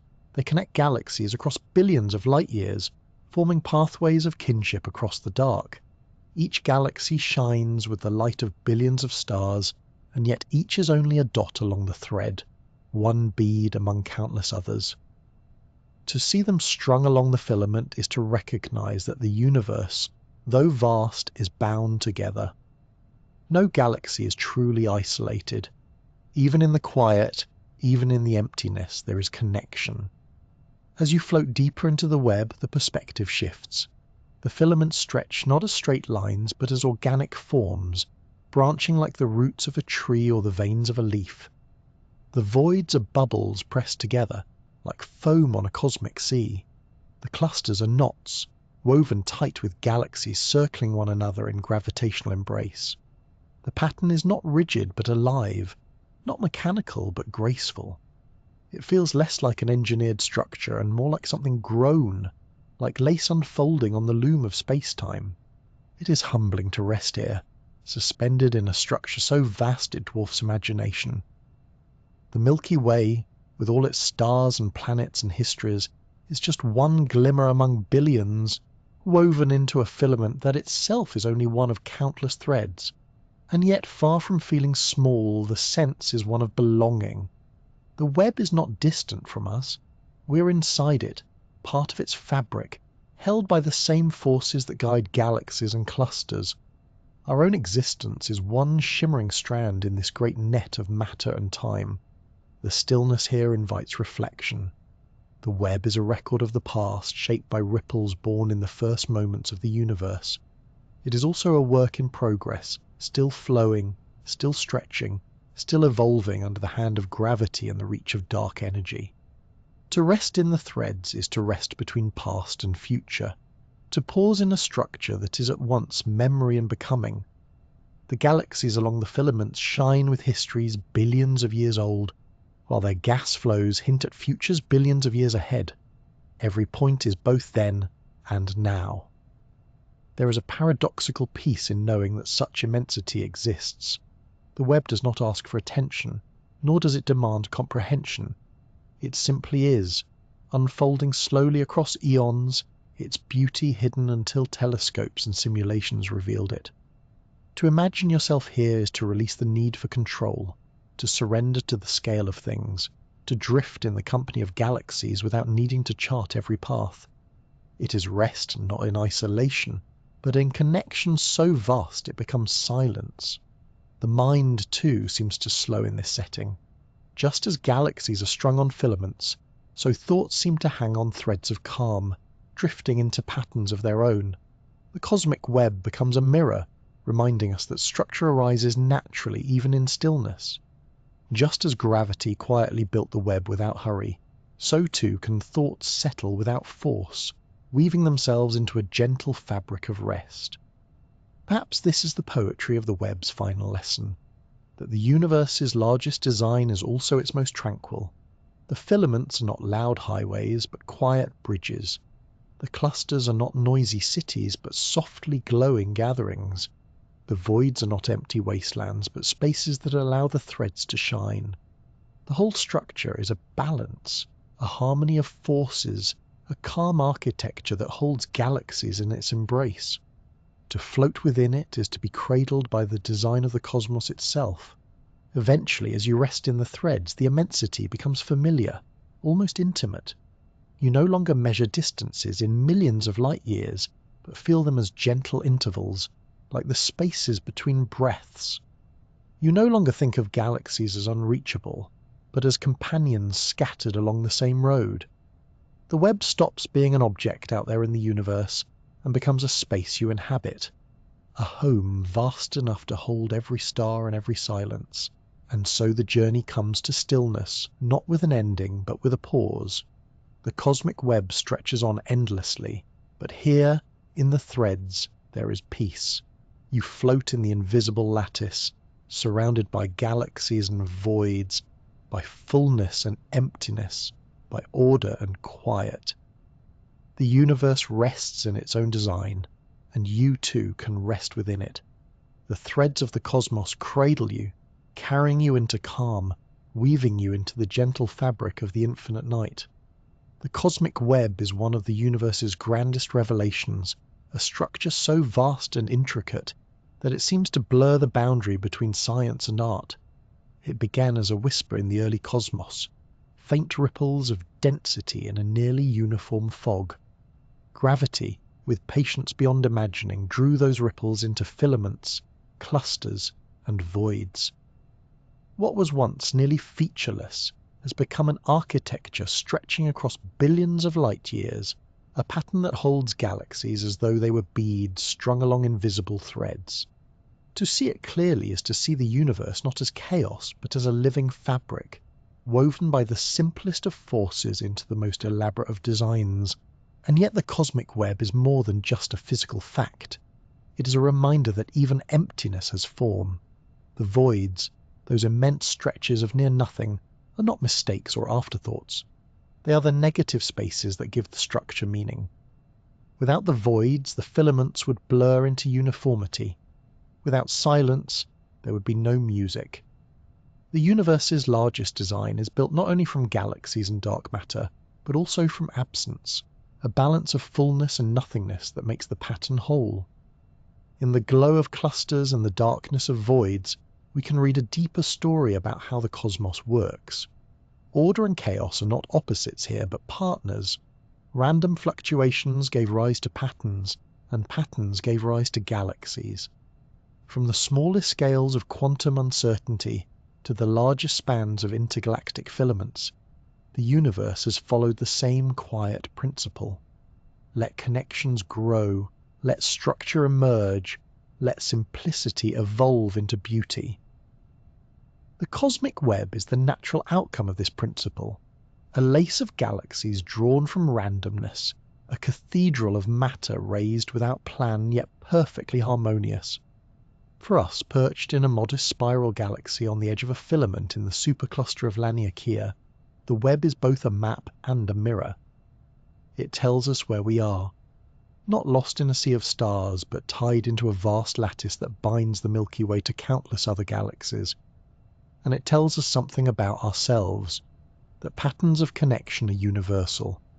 The threads of the cosmos echo the threads of the brain, the veins of a leaf, the currents of a river. In every scale of nature the same motifs appear, as if the universe prefers to repeat its most graceful designs. There is comfort in knowing that the largest structure we have discovered is not random but connected. The galaxies we see in the night sky are not drifting aimlessly. They are part of a greater flow, guided by invisible filaments streaming into clusters and forming walls across the void. Even in its silence, the universe speaks of belonging. Every star is tied to a thread, every thread to a node, every node to a web that stretches across the heavens. And we, small as we are woven into it too. The future of the web, like everything in the cosmos, will change. Dark energy is already stretching it thinner, drawing clusters further apart, and in the deep future, much of its beauty will slip beyond visibility. Galaxies not bound to us will fade, their light stretched until it no longer reaches our eyes. The web itself will continue, but from our vantage it will dissolve into isolation. That is why now is a precious time. We live in an era when the cosmic web is visible, when telescopes and surveys can map its threads, when simulations can recreate its growth, and when imagination can find poetry in its form. We are witnesses at the moment of its fullest bloom, and in that bloom lies hope. The cosmic web is a reminder that structure can arise from stillness, that beauty can emerge from chance, and that even emptiness has its role in creating harmony. It teaches us that the universe does not need to be forced into meaning. Meaning is already there, woven into its fabric. When we look at the web, we see not only galaxies, but also the principle that connection itself is fundamental. From atoms to stars, from neurons to filaments, the story is the same. Nothing exists alone. To drift through the web in imagination is to drift through a cathedral of quiet. Filaments stretch like stained glass beams, clusters glow like lanterns, and voids open like vaulted ceilings of shadow. The architecture is both real and dreamlike, scientific and poetic. It is vast enough to humble and gentle enough to soothe. In its presence, anxiety fades, replaced by a sense of being held in something greater, something that has unfolded for billions of years and will continue long after. The cosmic web is, at its heart, a story of patience. Tiny ripples became threads, threads became filaments, filaments became clusters, and out of that slow weaving came galaxies, stars, planets, and life. Our very existence is tied to the web, nourished by its streams, cradled in one of its threads. To rest in that knowledge is to feel the quiet assurance that the universe is not empty chaos but connected structure, not meaningless silence but meaningful pattern. And so, the journey through the web ends not with a conclusion but with a gentle stillness. Picture yourself once more floating in its lattice, weightless among galaxies. Around you stretch threads of light and darkness, each one both ancient and alive. The filaments carry you without hurry, the clusters shine like distant fires, and the voids deepen into serene silence. Here, at the scale of the cosmos, there is no rush, no noise, only the calm architecture of the infinite. The web is both fact and reminder. Fact, because it is the true structure of the universe, mapped and measured. Reminder, because it shows us that connection and beauty can arise even out of emptiness. To know it is to glimpse both the science of the cosmos and the poetry of existence. And as you rest within its threads, you may find yourself not overwhelmed but comforted. For in the largest design ever revealed, you are already woven in. Drifting through the cosmic web is drifting through quiet belonging. Its threads stretch endlessly, but within them there is peace. The universe is vast, yes, but it is also connected, patient, and calm. Even emptiness has form, and even silence has meaning. The story of the web is still unfolding, but tonight you are free to rest in its threads, cradled by the gentle architecture of the universe.